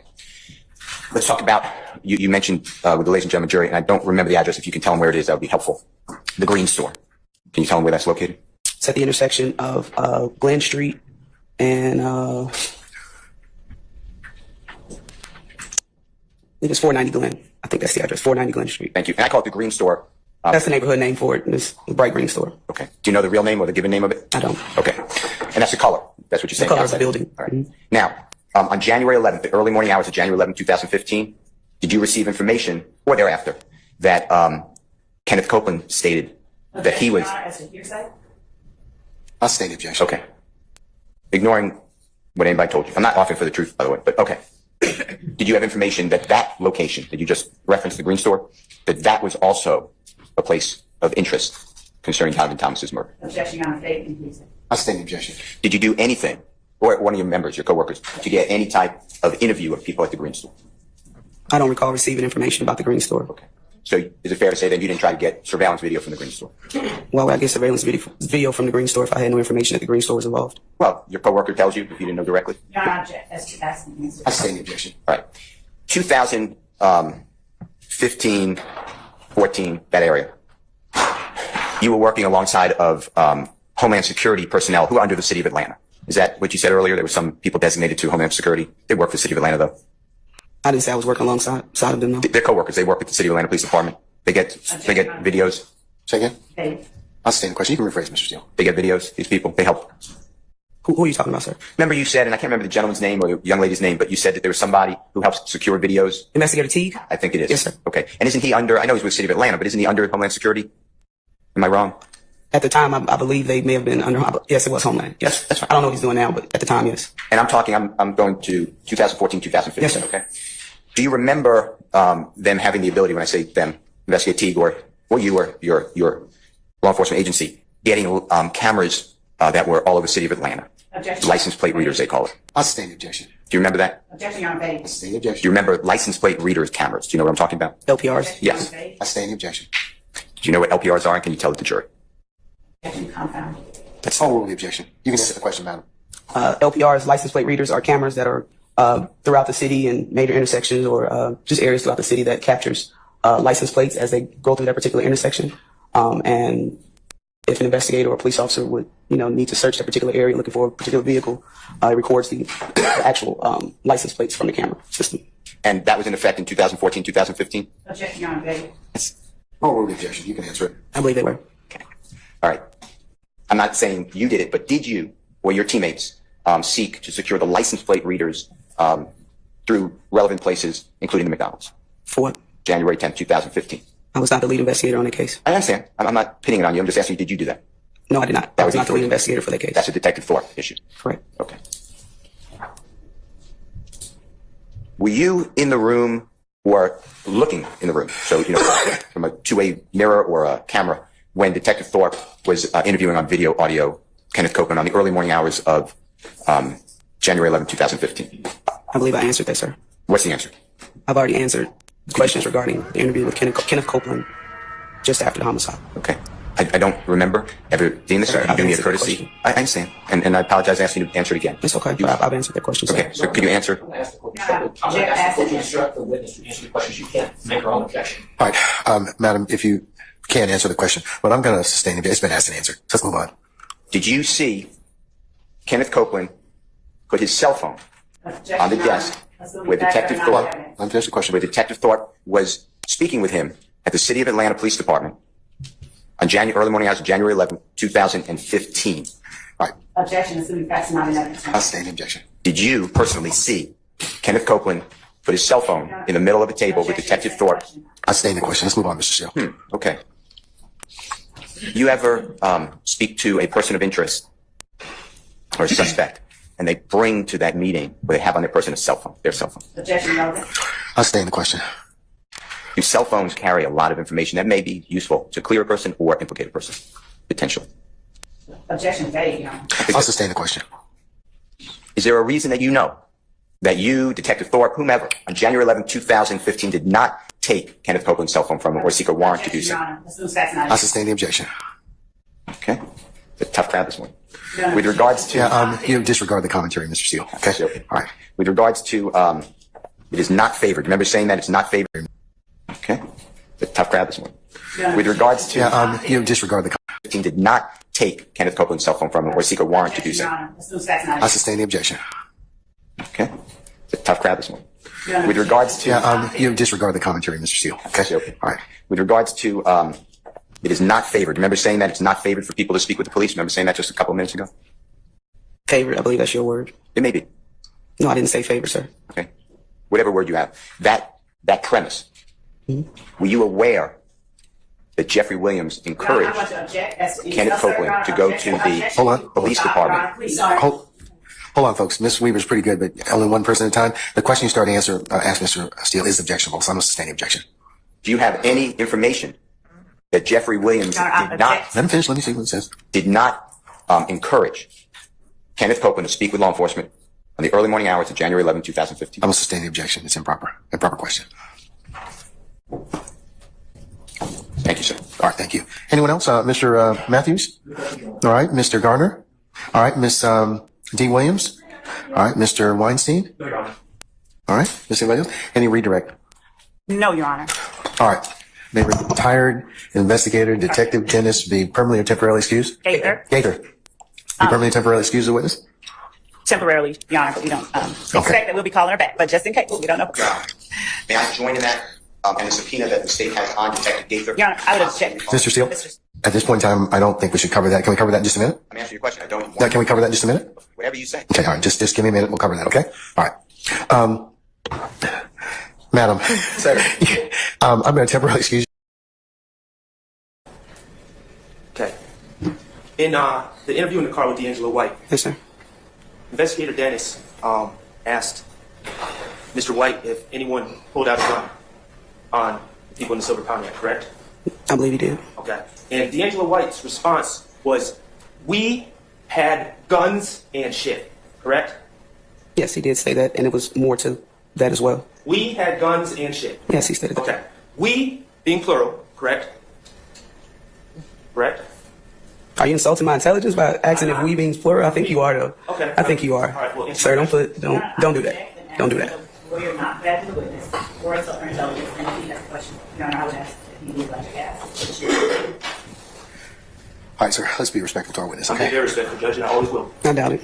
Guns being plural. You're going to object to the last response by the witness as common servant. I'll sustain the objection. All right, Mr. Sharp, please, this is focus on the questions. No, just focus on the questions. And detective, please just answer the questions. My apologies to the court, sir. All right, sir. All right. Guns being plural as well, correct? He stated that's what he said. I sustain the objection. I haven't asked it.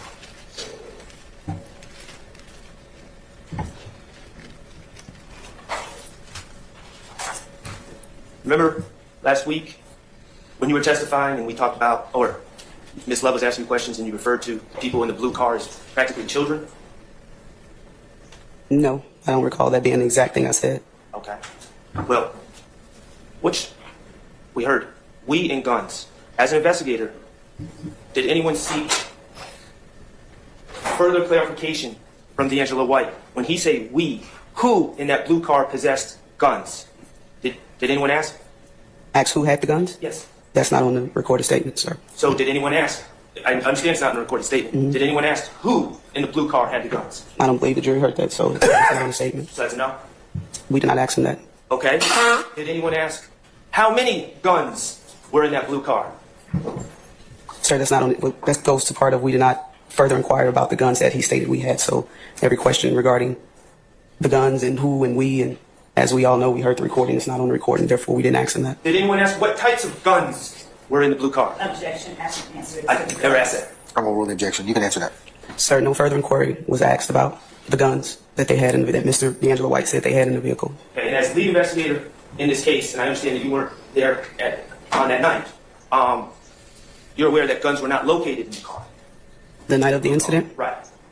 Yes, I am aware of that. The car relocated itself to an address at 1987 Fremont Avenue, correct? It did.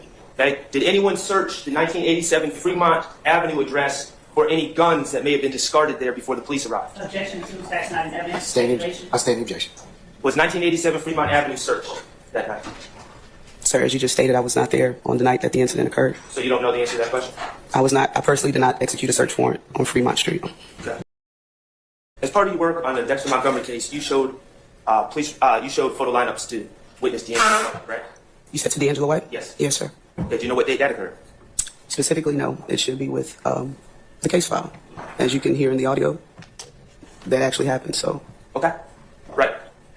We have audio of that. Mm-hmm. Where is the audio of the Terry Moody interview? I've already answered that, sir. Where is the audio of the Christian James interview? It's my same answer as previous. Where is the audio of the Cornelius Davis interview? I think you've already asked me that. For all of these audio interviews that you're requesting outside of D'Angelo White and the ones that have been provided to the court, I do not have access to them at this time. You were in the car when Mr. White looked at the photo lineups, correct? I was. Okay, you were in the car with Investigator Dennis, correct? During the interview? Yes. Yes, Investigator Dennis and Investigator Edwards. Investigator Edwards, okay. Who administered the photo lineup? Investigator Dennis had the actual file I was driving. Okay. Who wrote on the lineup? Wrote what? May I approach? You may, sir. On the, as part of the photo lineup, little statements about what, and we're going to talk about statements. You said little statements? Statements. Okay. About what D'Angelo White said. Yes, sir. Are handwritten on the lineup, correct? Yes, sir. Okay. Were those written by you? Is that your handwriting? Yes, last week we went over this, that this was my handwriting. This is also my handwriting. Okay, great. You can't hear the witness. I'm sorry, sir. Can you hear me? Yes. No. Okay. And now there was two lineups shown to D'Angelo White, correct? Yes, sir. Okay, one, in the lineup, just to be clear, there's a target or alleged suspect, right? In each lineup? Yes. Yes. And then there's 5, usually, in this case, it's a 6-photo lineup, so there's 5 fillers. Correct. Okay. And one of the targets on one of the lineups was Kelvin Treadwell, who's also known as OG Beck, correct? I didn't label them as targets. They were, for me, persons suspected as being involved in the crime, but target is your word. Okay, I'll use suspect, that's fine. Okay. So one of the suspects was Kelvin Treadwell. Yes, sir. And in the other lineup, the suspect was Walter Murphy, correct? Yes. All right. Now, let's first talk about the Walter Murphy lineup, which was lineup number 2.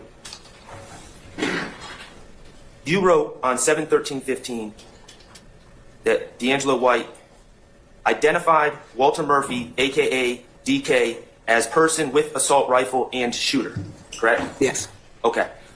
When you say person with an assault rifle and shooter, yes, are you saying he was identified as the shooter?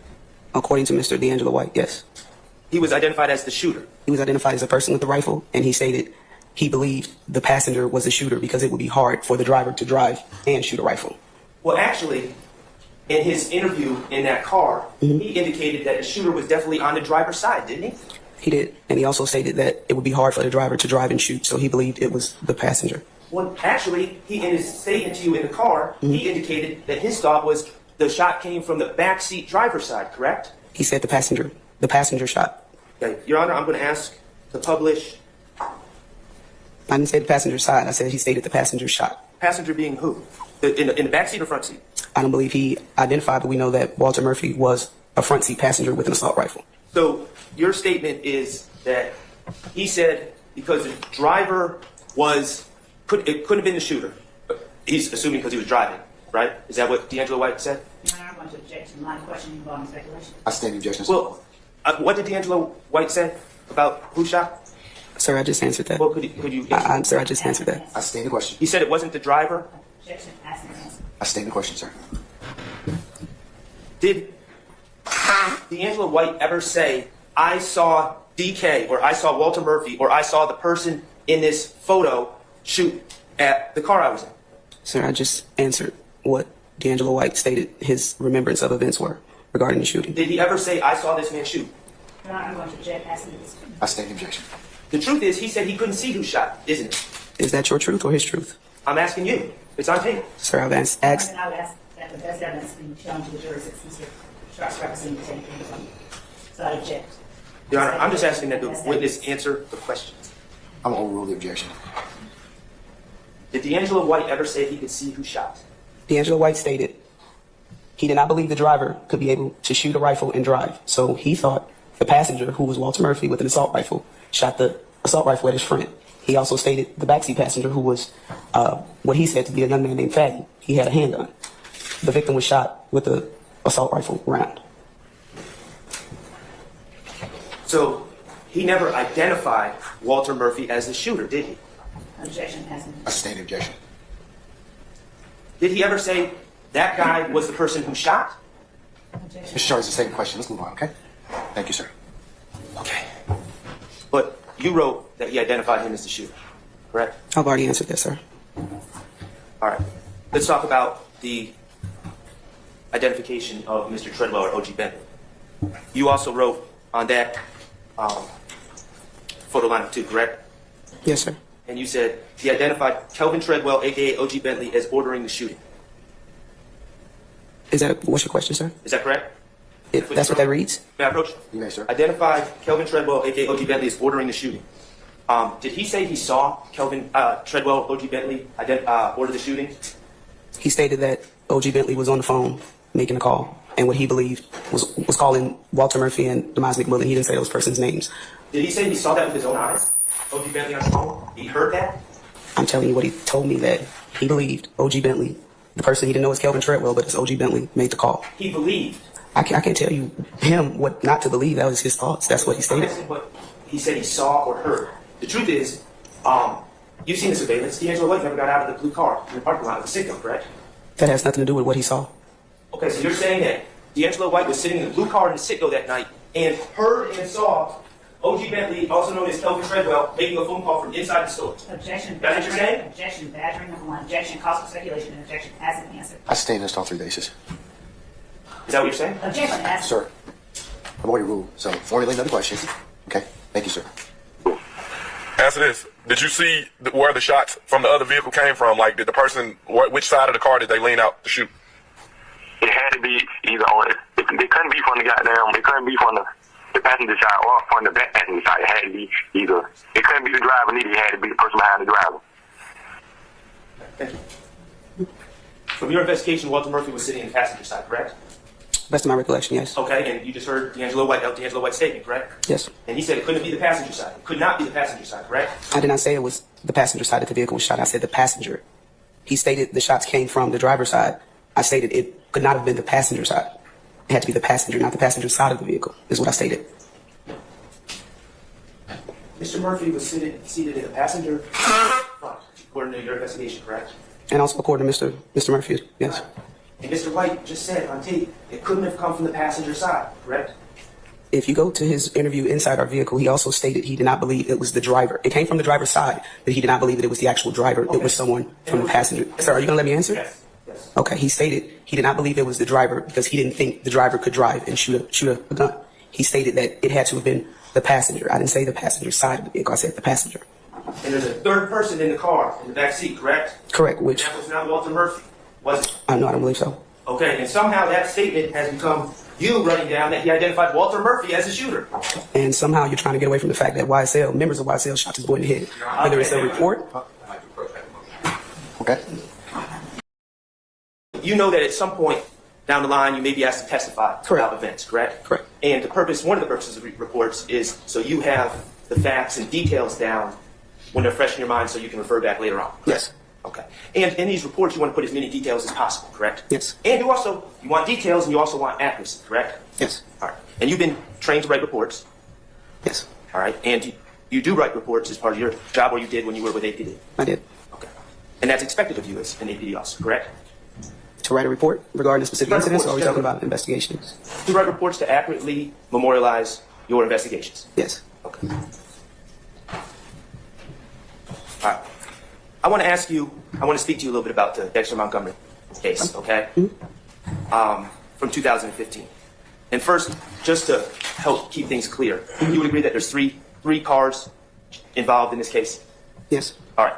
I'm going to refer to the blue car, and that would be the car that Dexter Montgomery was in, correct? The victim's vehicle? Okay. Is it the victim's blue car? vehicle? What would you like to refer to that vehicle as? The victim's vehicle. Okay, well, I'm going to use a descriptive color. So, okay. What color car is that? Okay. Yeah, no, that's fine. All right. I was making sure we're talking about the same vehicle, the victim's vehicle that you're speaking about. Okay. The blue one. Yeah, silver Pontiac. Okay. That was the car that Ms. Clark, Mr. Treadwell, who's OG Bentley, Mr. Allison, and 2 children were in, correct? Yes, sir. All right. And the white Nitro is the car that shows up with Mr. McMullen and Mr. Murphy, correct? Yes. All right. So, this incident occurred on April 12, 2015. You would agree, correct? Yes, sir. All right. And it was reported to police on April 12, 2015, correct? Yes, sir. All right. Do you consider you're the lead investigator on this case? Not initially, no, I was not. Okay, but eventually you were the lead investigator? Yes. Okay. What date did you become the lead investigator on this case? I'm not sure of the exact date. I don't have my case file, but it was several weeks after the initial incident report. Several weeks after? Okay. Do you have a report that can tell us exactly what day you became the lead investigator in this case?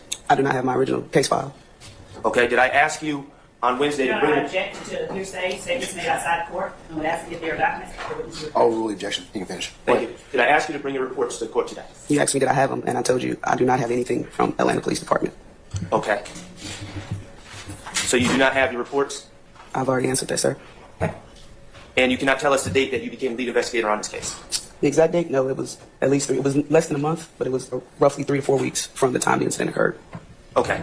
Now, last week, do you remember being asked about different witnesses and about if any of these witnesses said they saw a gun being pulled by anyone in the blue car at the gas station? Specifically, are you speaking about anyone in particular? Mr. Anyone in the blue car. You did not see. We've seen the video. Correct. All right, and let's just be up front. In the video in the gas station, we don't see anyone in the blue car pulling a gun, do we? No. Okay. And you remember last week when you were asked, speaking to different witnesses, if anyone claimed that anyone pulled a gun out of the blue car, or pulled a gun, anyone in the blue car pulled a gun. Do you remember being asked that? I don't recall specifically in that, the way you're saying it now, I don't recall that. Okay. Do you remember being asked if you spoke to Cornelia Status? Yes. And you indicated that you did interview Cornelia Status? Yes. Okay. What date did you speak to Cornelia Status?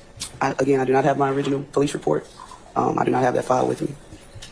I don't have it at all. Not even just with me. I don't have it. Okay, and would that be one of the police reports that I asked you to bring? Would it be? I don't have that case file again.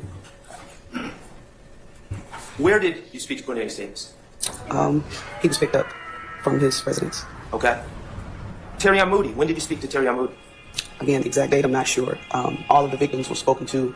It had been roughly a month, again, since the incident occurred. So it was our priority to try to get their statements as soon as we could. Myself and the investigator did it. So from the time the case was assigned to myself, which was, again, roughly 3 to 4 weeks after the incident occurred, within a week's time, everyone outside of Dexter Montgomery who was in the hospital we spoke to.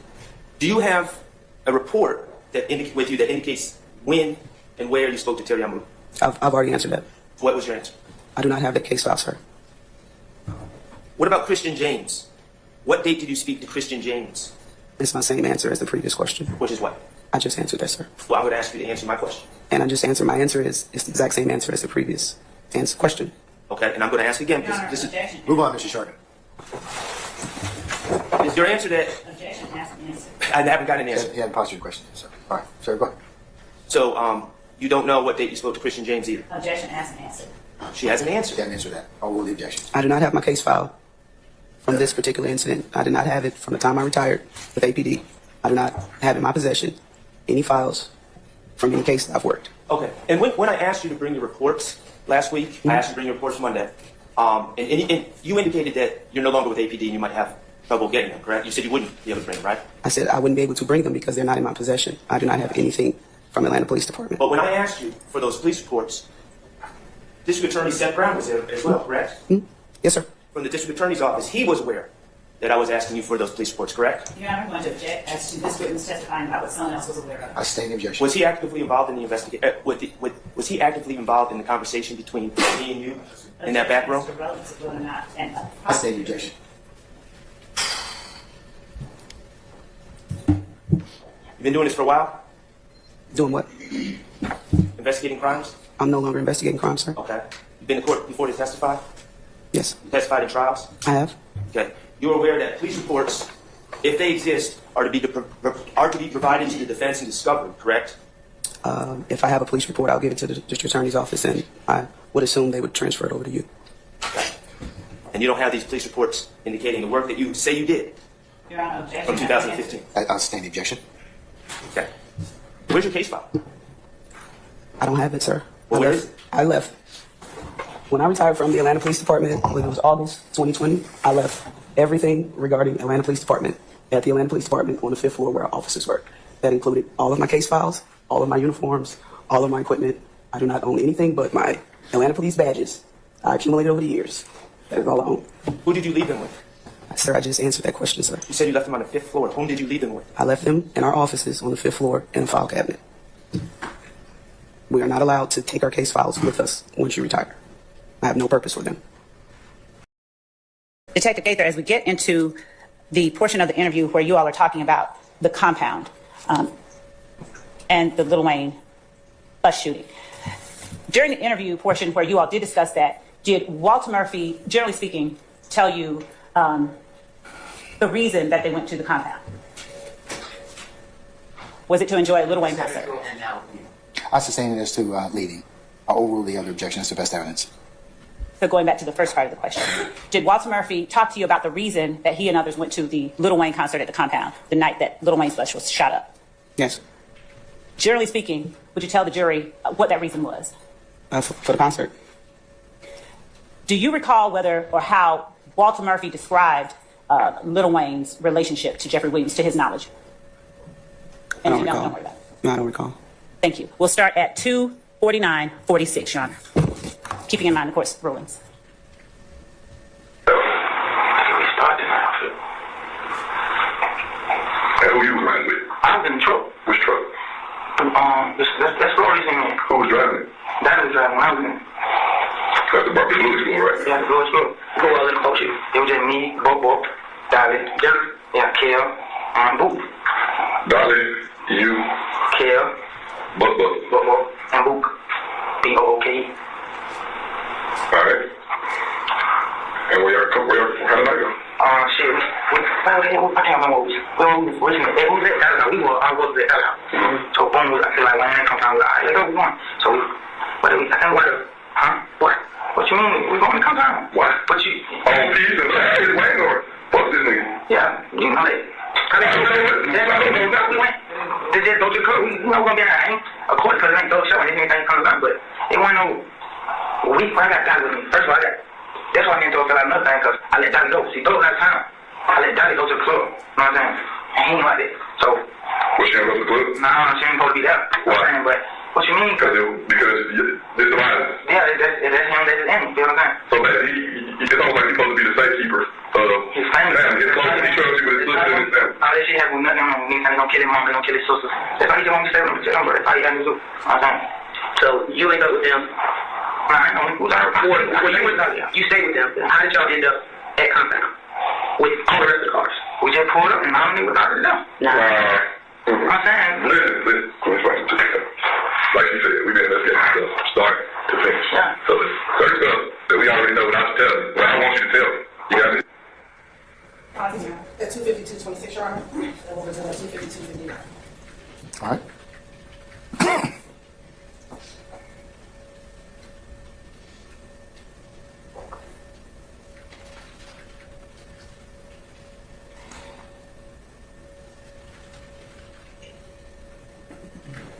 Resume at 252-55.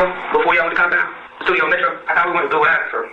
I saw the truck. No, y'all at the studio before compound. So that's what we was at. I mean, I'm asking you. I be on the thing and Percocet, and I got prescription Percocet, so I stay on them 24/7. Do you remember before y'all going to compound, y'all leave the studio? I do not remember that. No, did y'all go? You said y'all went to AVE. That's why, but we went I swear though. I went there before and but obviously y'all there was at the studio. What happened when y'all got compound? Shit, Roscoe didn't try to go in. They said they want to let Roscoe in. So Dolly and the other sister Dora tried to go in. They want to let them in. You know what I'm saying? So shit, we was out there. They like shit. They ain't come out. They or us. No, they didn't feel like they ain't come out. So you went out there turned up? Yeah, you know I'm turned up. You seen me? I think you think that, but we were part of it. We also talk about this. So y'all trying to hear what we talking about because I don't you was there. I was there. And you didn't tell me that. Yeah, that's what I'm saying. That's why I want you to tell the story. I want you. I know what I know, but he don't know. So there ain't no secret that we on the same page talking about the same thing. Let's talk. You go back to the court. And for my protection, I can live with my guy, bro. But how y'all protected somebody and y'all the one that? But y'all was the one bringing the problem. Right. But then it happened at compound. That's where it really. We're stopping at 255-38, and we'll resume at 256-35. Detective Gaither, while we're waiting on that to resume, at any time before or after Walter Murphy's August 18, 2015 interview, did he explain what he meant when he talked about "fuck you" when you get on the stage, as it pertained to the Lil Wayne concert and them being there? I don't think I understand what you're asking me. Do you recall hearing during Walter Murphy's interview him talking about saying "fuck you" when Lil Wayne got on stage? Yes. And who was he talking about saying "fuck you," and to whom was he talking about saying "fuck you"? Objection, Your Honor. Speculation. Your Honor, she was in. Hold on, I'm gonna send objections to being compound. I'll allow it. All right, starting out with who he meant or who he was referring to, telling someone else "fuck you." Who was the person or persons that he was talking about that would be saying "fuck you"? YSL members saying "F you" to Lil Wayne, or people on stage with Lil Wayne. I put one of them out the way. And I pulled out. So the girl's like, why you pulling the gun on it? That door. Regular girl. And I'm telling them, y'all need to go ahead about y'all business. But did you know that gun was stolen? No, I didn't. That gun was taken in an armed robbery. Across Greenville. I know that. So after you run off, then what happened? I run off, and then shit. Who you leaving? I left with Big Drake. In which car? He was in Renault. I can't remember what car it was. He was in Renault. They wanted to charge him. Who left in the truck? In Dolly truck. Dolly and Dory got in there with him. So who was in? Okay, hold on. Basis? Oh, stop. The upcoming passage, lack of personal knowledge. The declarant has lack of personal knowledge. Yes. Yeah. If we may respond, Your Honor, the person, we argued this, and the person talking to them was there at the compound. Mr. Murphy was there. Who will, sir? Yeah, Your Honor, can I say one more thing for responding to the statement? Just said, ran off. He had lack of personal knowledge. Who ran off? This person. Yeah. Just said, I'm okay. I'm gonna rule the objection, okay? Thank you, sir. What was it, like 257-36? Everybody who's sitting there. I mean, one person got in. 20 people can't fit in one truck. One got in, door got out. And one just person got in. Who? Shannon. Shannon got in Dollar truck. He was driving it? Boop started driving. Boop don't want to license. So Boop was driving Dollar truck. Where did you guys go when y'all down the door and down the call get Drake? And where did y'all get Drake? Then when somebody called the door and told him down the door was out there. So he got on the phone and just started. You know what I'm saying? I can't trust you, all that, you know what I'm saying? Why you got my sister on? I'm like, bro, to be honest, I ain't know all these niggas for the beer, you know what I'm saying? Right. I ain't know niggas coming out of California. Yeah. I ain't know that. I thought we wanted just this one, fuck one, you know what I'm saying? I mean, but don't you think that would start issues and problems? Yeah, you know that. But me just being, I mean, you ain't around no more. You getting older. Right. You know right from wrong. If he trusts you with his sisters not to go out there and do no stupid shit, you take him to it. Because what I heard, now we turn to, like, we finna go in here, they fuck down, blah, blah, blah, blah. So yeah, I'm probably mad at you too about stuff. But you're supposed to be that one to keep them out of shit. So when Shannon got in, who was all living in the truck? Boop, Kev, Boop, Shannon. Boop was driving. Yeah. Kev and Buck. Where y'all go when y'all left? We went out. Y'all went to Blue Island. And how did y'all link back up with people? At the studio. We went back to the studio. Well, before you got to the studio, how did y'all link back up with him? They met us at Blue Island. Then they got out of that truck. Mm-hmm. I went to the... How long ago, like time-wise, after she got the truck there? It was gone probably about, I want to say about an hour, 45 minutes.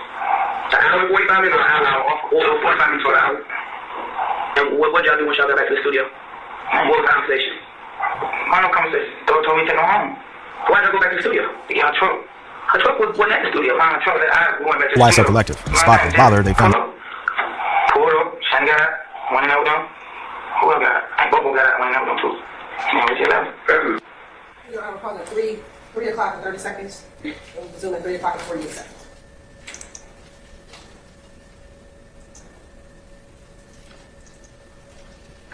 Everybody don't go. So who the most don't go out there crew? Shannon. We're pausing at 3 minutes and 50. Sir. Do you need a break, sir? Yes.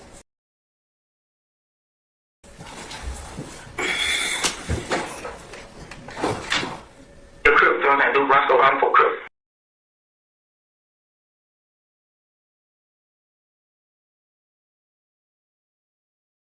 Themselves in pretty extensively, but just as a preface. Collective. The spot that bother they found themselves in pretty extensively. But just as a preface, the whole outside crew, Lil Gotti, Lil Kid, and a few others got locked up on RICO charges and currently waiting trial. Even Young Thug and Gunna got brought in. Now, unfortunately, Yak Gotti might have made some circumstances even worse. No one really knows whether or not he did that on purpose, but let's go ahead and break it down to find out. See, initially, everyone thought that YSL Lucci must have been the snitch since he's a notorious rival of the entire YSL gang. Not only that, but he got caught on RICO charges of his own last year. A long series of events led to a hit attempt on YSL Lucci, which only led to more trouble for YSL. And all these facts came together and the rumors started flying. As of now, we still have no clue if Lucci was actually involved or if that's all just people assuming. That being said, though, we do have news that one of YSL's own made statements to the police. At the time, Yak Gotti probably didn't think too much of it. He spoke to police about a case he was involved in at the time, and YSL was tangential to it. That being said, that little bit of knowledge he gave the police would come back to haunt him though. That investigation into him and Lil Duke would come back years later and be the missing puzzle piece that would give the Fulton County DA exactly what she needed to take YSL down. The whole thing spawned thanks to a beef with a rival blood gang from a nearby area in Georgia. DeMonte Kendrick, professionally known as Yak Gotti, got into it with 3 ops. One of them just 14 years old. In January 2015, in the neighborhood of Castleberry Hill, shots popped off late at night. The neighbors walked out after hearing the shots of weapons and found 3 young men laying on the lawn. This led to the passing away of one Donovan Thomas, better known by the name Big Nut. It's important to remember that Big Nut was basically YSL Lucci's best friend. While nobody really knows exactly why YSL targeted Big Nut, it was a decision that would go on to change the rap game and Atlanta gang history for years to come. Lil Duke is also mentioned in the whopping 56 charge indictment that the Fulton County Police Department brought YSL in on. He's also said to have been involved in the drive-by that claimed the lives of Big Nut and 2 others. Yak Gotti was indicted for the 2015 case and was sentenced to 57 months in prison as a result of the crimes he was implicated in. However, he's also been doing his best to appeal the sentencing and achieve less jail time. Yak Gotti and his homies were almost caught during a routine traffic stop after everything went down, but Yak Gotti decided to take off instead. A high-speed chase ensued. Instead of going down without a fight, Yak Gotti was only spotted when he hit a guardrail. From there, police picked him up and took him back to the station, where they would question him about his involvement with the drive-by at YSL for a grueling 6 hours. Apparently, after searching the car, police had found a little bit of smoke and 2 weapons. The 2 weapons they found in the vehicle had previously been reported stolen. Yak Gotti admitted to the police that he owned the rifle but lent it to Duke, with the intention that it might be used to carry out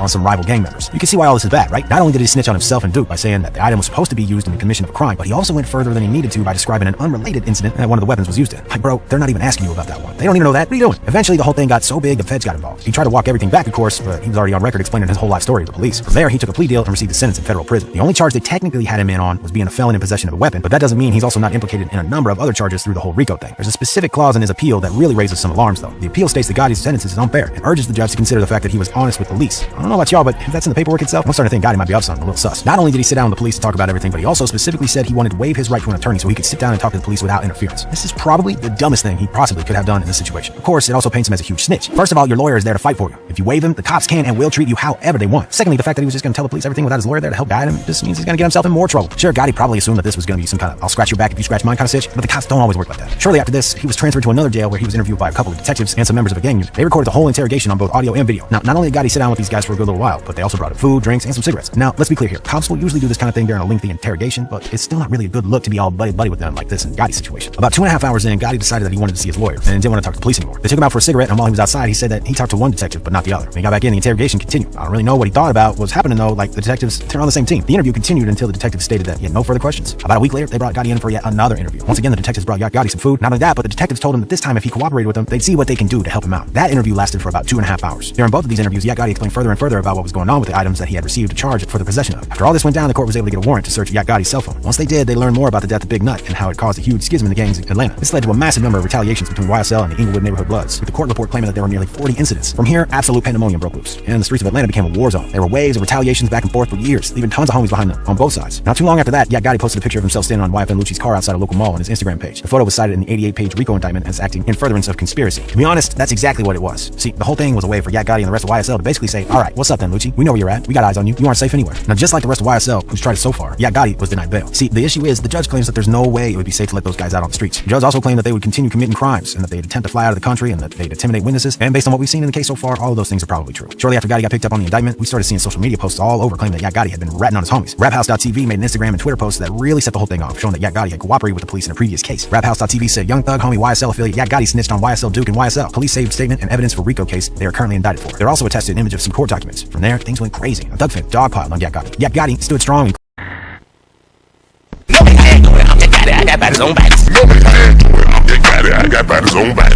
Start with a developing story out of southwest Atlanta. That's where there were 3 shootings, all of them fatal, taking place within 5 miles and 3 hours of each other. The subject of today's video is a cold-blooded killer that's ready to put in work at a moment's notice. For those of you that keep up with hip-hop, you know that one of the largest takedowns in rap history just went down.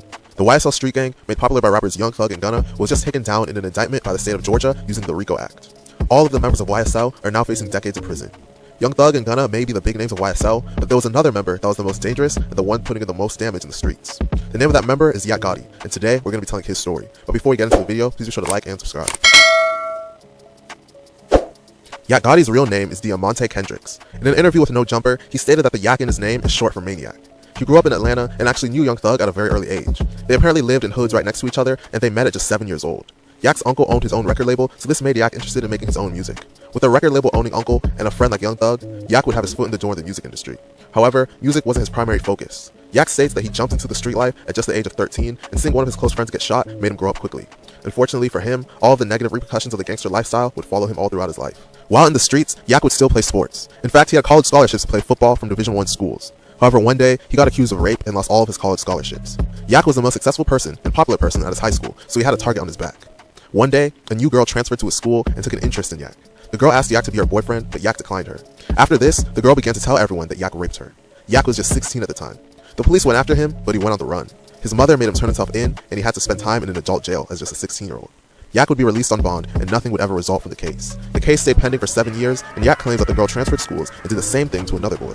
With all of his scholarships revoked and his sports dream crushed, Yak would fully dive into the street life full-time. Just 2 years after beating the rape charge, Yak would be hit with his first murder charge. One day, Yak got into an argument with his mother, so his mother left the house and drove off. While she was driving, she honked a horn at a pedestrian that was walking across the street slowly. The pedestrian then cursed at Yak's mother, and the two of them got into a back-and-forth argument. As the argument ensued, the pedestrian pulled out a gun and opened fire, aiming at Yak's mother. Luckily, the shots missed, and Yak's mother was able to get away unharmed. In an interview, Yak can be quoted as saying, "You shoot at my mom, you gotta go." Eventually, the person that shot at Yak's mom will be found dead. The police charged Yak Gotti with the murder as they believed that he had a clear motive. However, the police were never able to prove that he was the one that killed the man that shot at his mother, so Yak was released on bond after 7 months and officially beat the case a year later. After beating the murder, Yak would have the reputation of someone that you shouldn't mess with. One day, while at a block party, Yak got into an altercation with a group of men. Yak Gotti is a Pyru, and he was there dressed in red. The group of men were Crips, and they walked up on him, leading to Yak clutching his gun. The tension arose once Yak's crew walked into the party. A truck then ran over a bottle in the middle of the street, causing people to think that a shot was let off. This caused the two groups to then get into a shootout with each other, and Yak was shot 5 times but survived. He was shot 4 times in the leg and once in the arm. As the years continued, Yak Gotti would find himself wrapped up in a deadly gang war. Yak and his YSL crew would engage in a bloody beef with YFN that would terrorize the streets of Atlanta. It's rumored that the beef was started by a murder that Yak Gotti committed. On January 11, 2015, YFN Lucci's mentor, Big Nut, was shot and killed outside of an Atlanta barbershop. 2 other people, including a 14-year-old, were also hit during the shooting. Big Nut's real name was Donovan Thomas, and he was rushed to the hospital where he was pronounced dead. This murder sent shockwaves throughout Atlanta and sparked the warfare between YSL and YFN. During the recent YSL indictment, Young Thug is believed to have been the one that rented the car used in the murder, and Yak Gotti is believed to be one of the gunmen responsible for the death of Big Nut. However, Yak wouldn't be charged for this murder until this year. He is now facing 1 murder charge and 2 counts of attempted murder for the shooting. Prior to the current indictment, Yak would serve some serious jail time. On October 1st, 2015, Yak and his passenger Duke from YSL fled a traffic stop and engaged in a short high-speed chase that ended after Yak ran a stop sign, lost control of the vehicle, and hit a guardrail. The police apprehended the men after they attempted to flee on foot. Upon searching the vehicle, the officers discovered a small amount of marijuana, as well as a pistol and a semi-automatic rifle, both loaded. Later investigation revealed that both firearms were stolen. In subsequent interviews with police, Yak admitted that he owned the rifle and that he lent it to Duke, who planned to use it that night to retaliate against a rival gang who beat him up. Yak also told police that the pistol was his and described an unrelated incident shooting that firearm. Yak and Duke were both charged in state court, but while Yak was also charged in the instant case in federal court, Duke was not charged in federal court. Yak ultimately pled guilty to being a felon in possession of a firearm. He ended up serving 5 years in prison starting in 2015, and he was released in 2020. After being released from prison, Yak Gotti's music career began to take off. As his music career had begun to take off, Yak and all of YSL have now been taken down by the police. He is now facing charges for the murder of Big Nut and various other conspiracy charges. Included in the indictment is the Instagram post that Yak made of him standing out the car of his rival YFN Lucci. The police are using this post to prove that Yak is a dangerous member of YSL and needs to stay behind bars. Yak Gotti is currently locked up.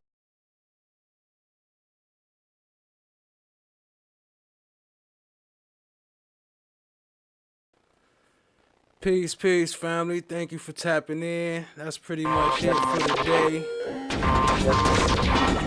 I just wanted to get y'all a little caught up with where we at. I got some things I'm working on, so I couldn't spend too much time on the mic, but we got some more stuff coming in the future, you know.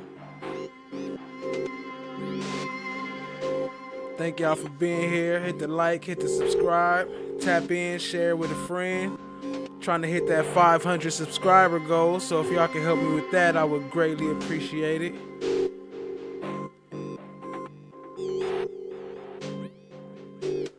Appreciate y'all for being here.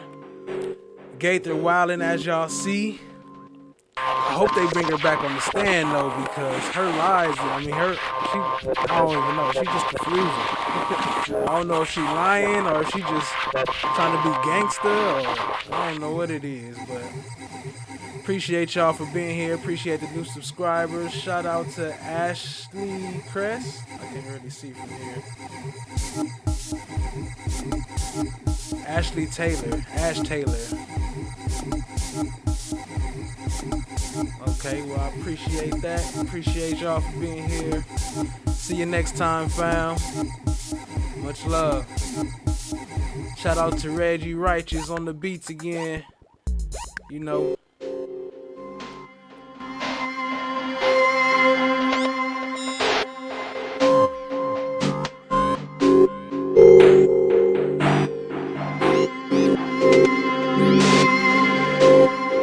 Shout out to Thunderdrop. Thanks for joining.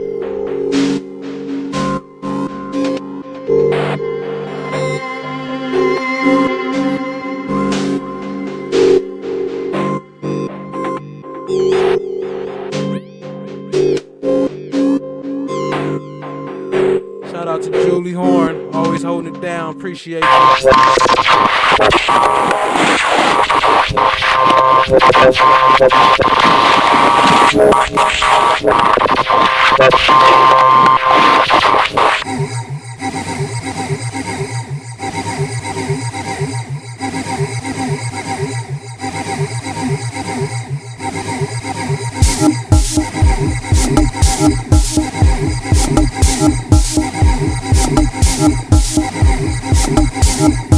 What up, Jerome? You just caught us on the end. We on our way out, but appreciate you for being here. Feel free to rewind it and see what we went through. Shout out to the fam. Much love, y'all.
not. No, it does not. No, it doesn't. No, it and you haven't presented any case law to tell me how to do that. And I'm telling you, as the judge presiding over this case, if you do that, it's misconduct.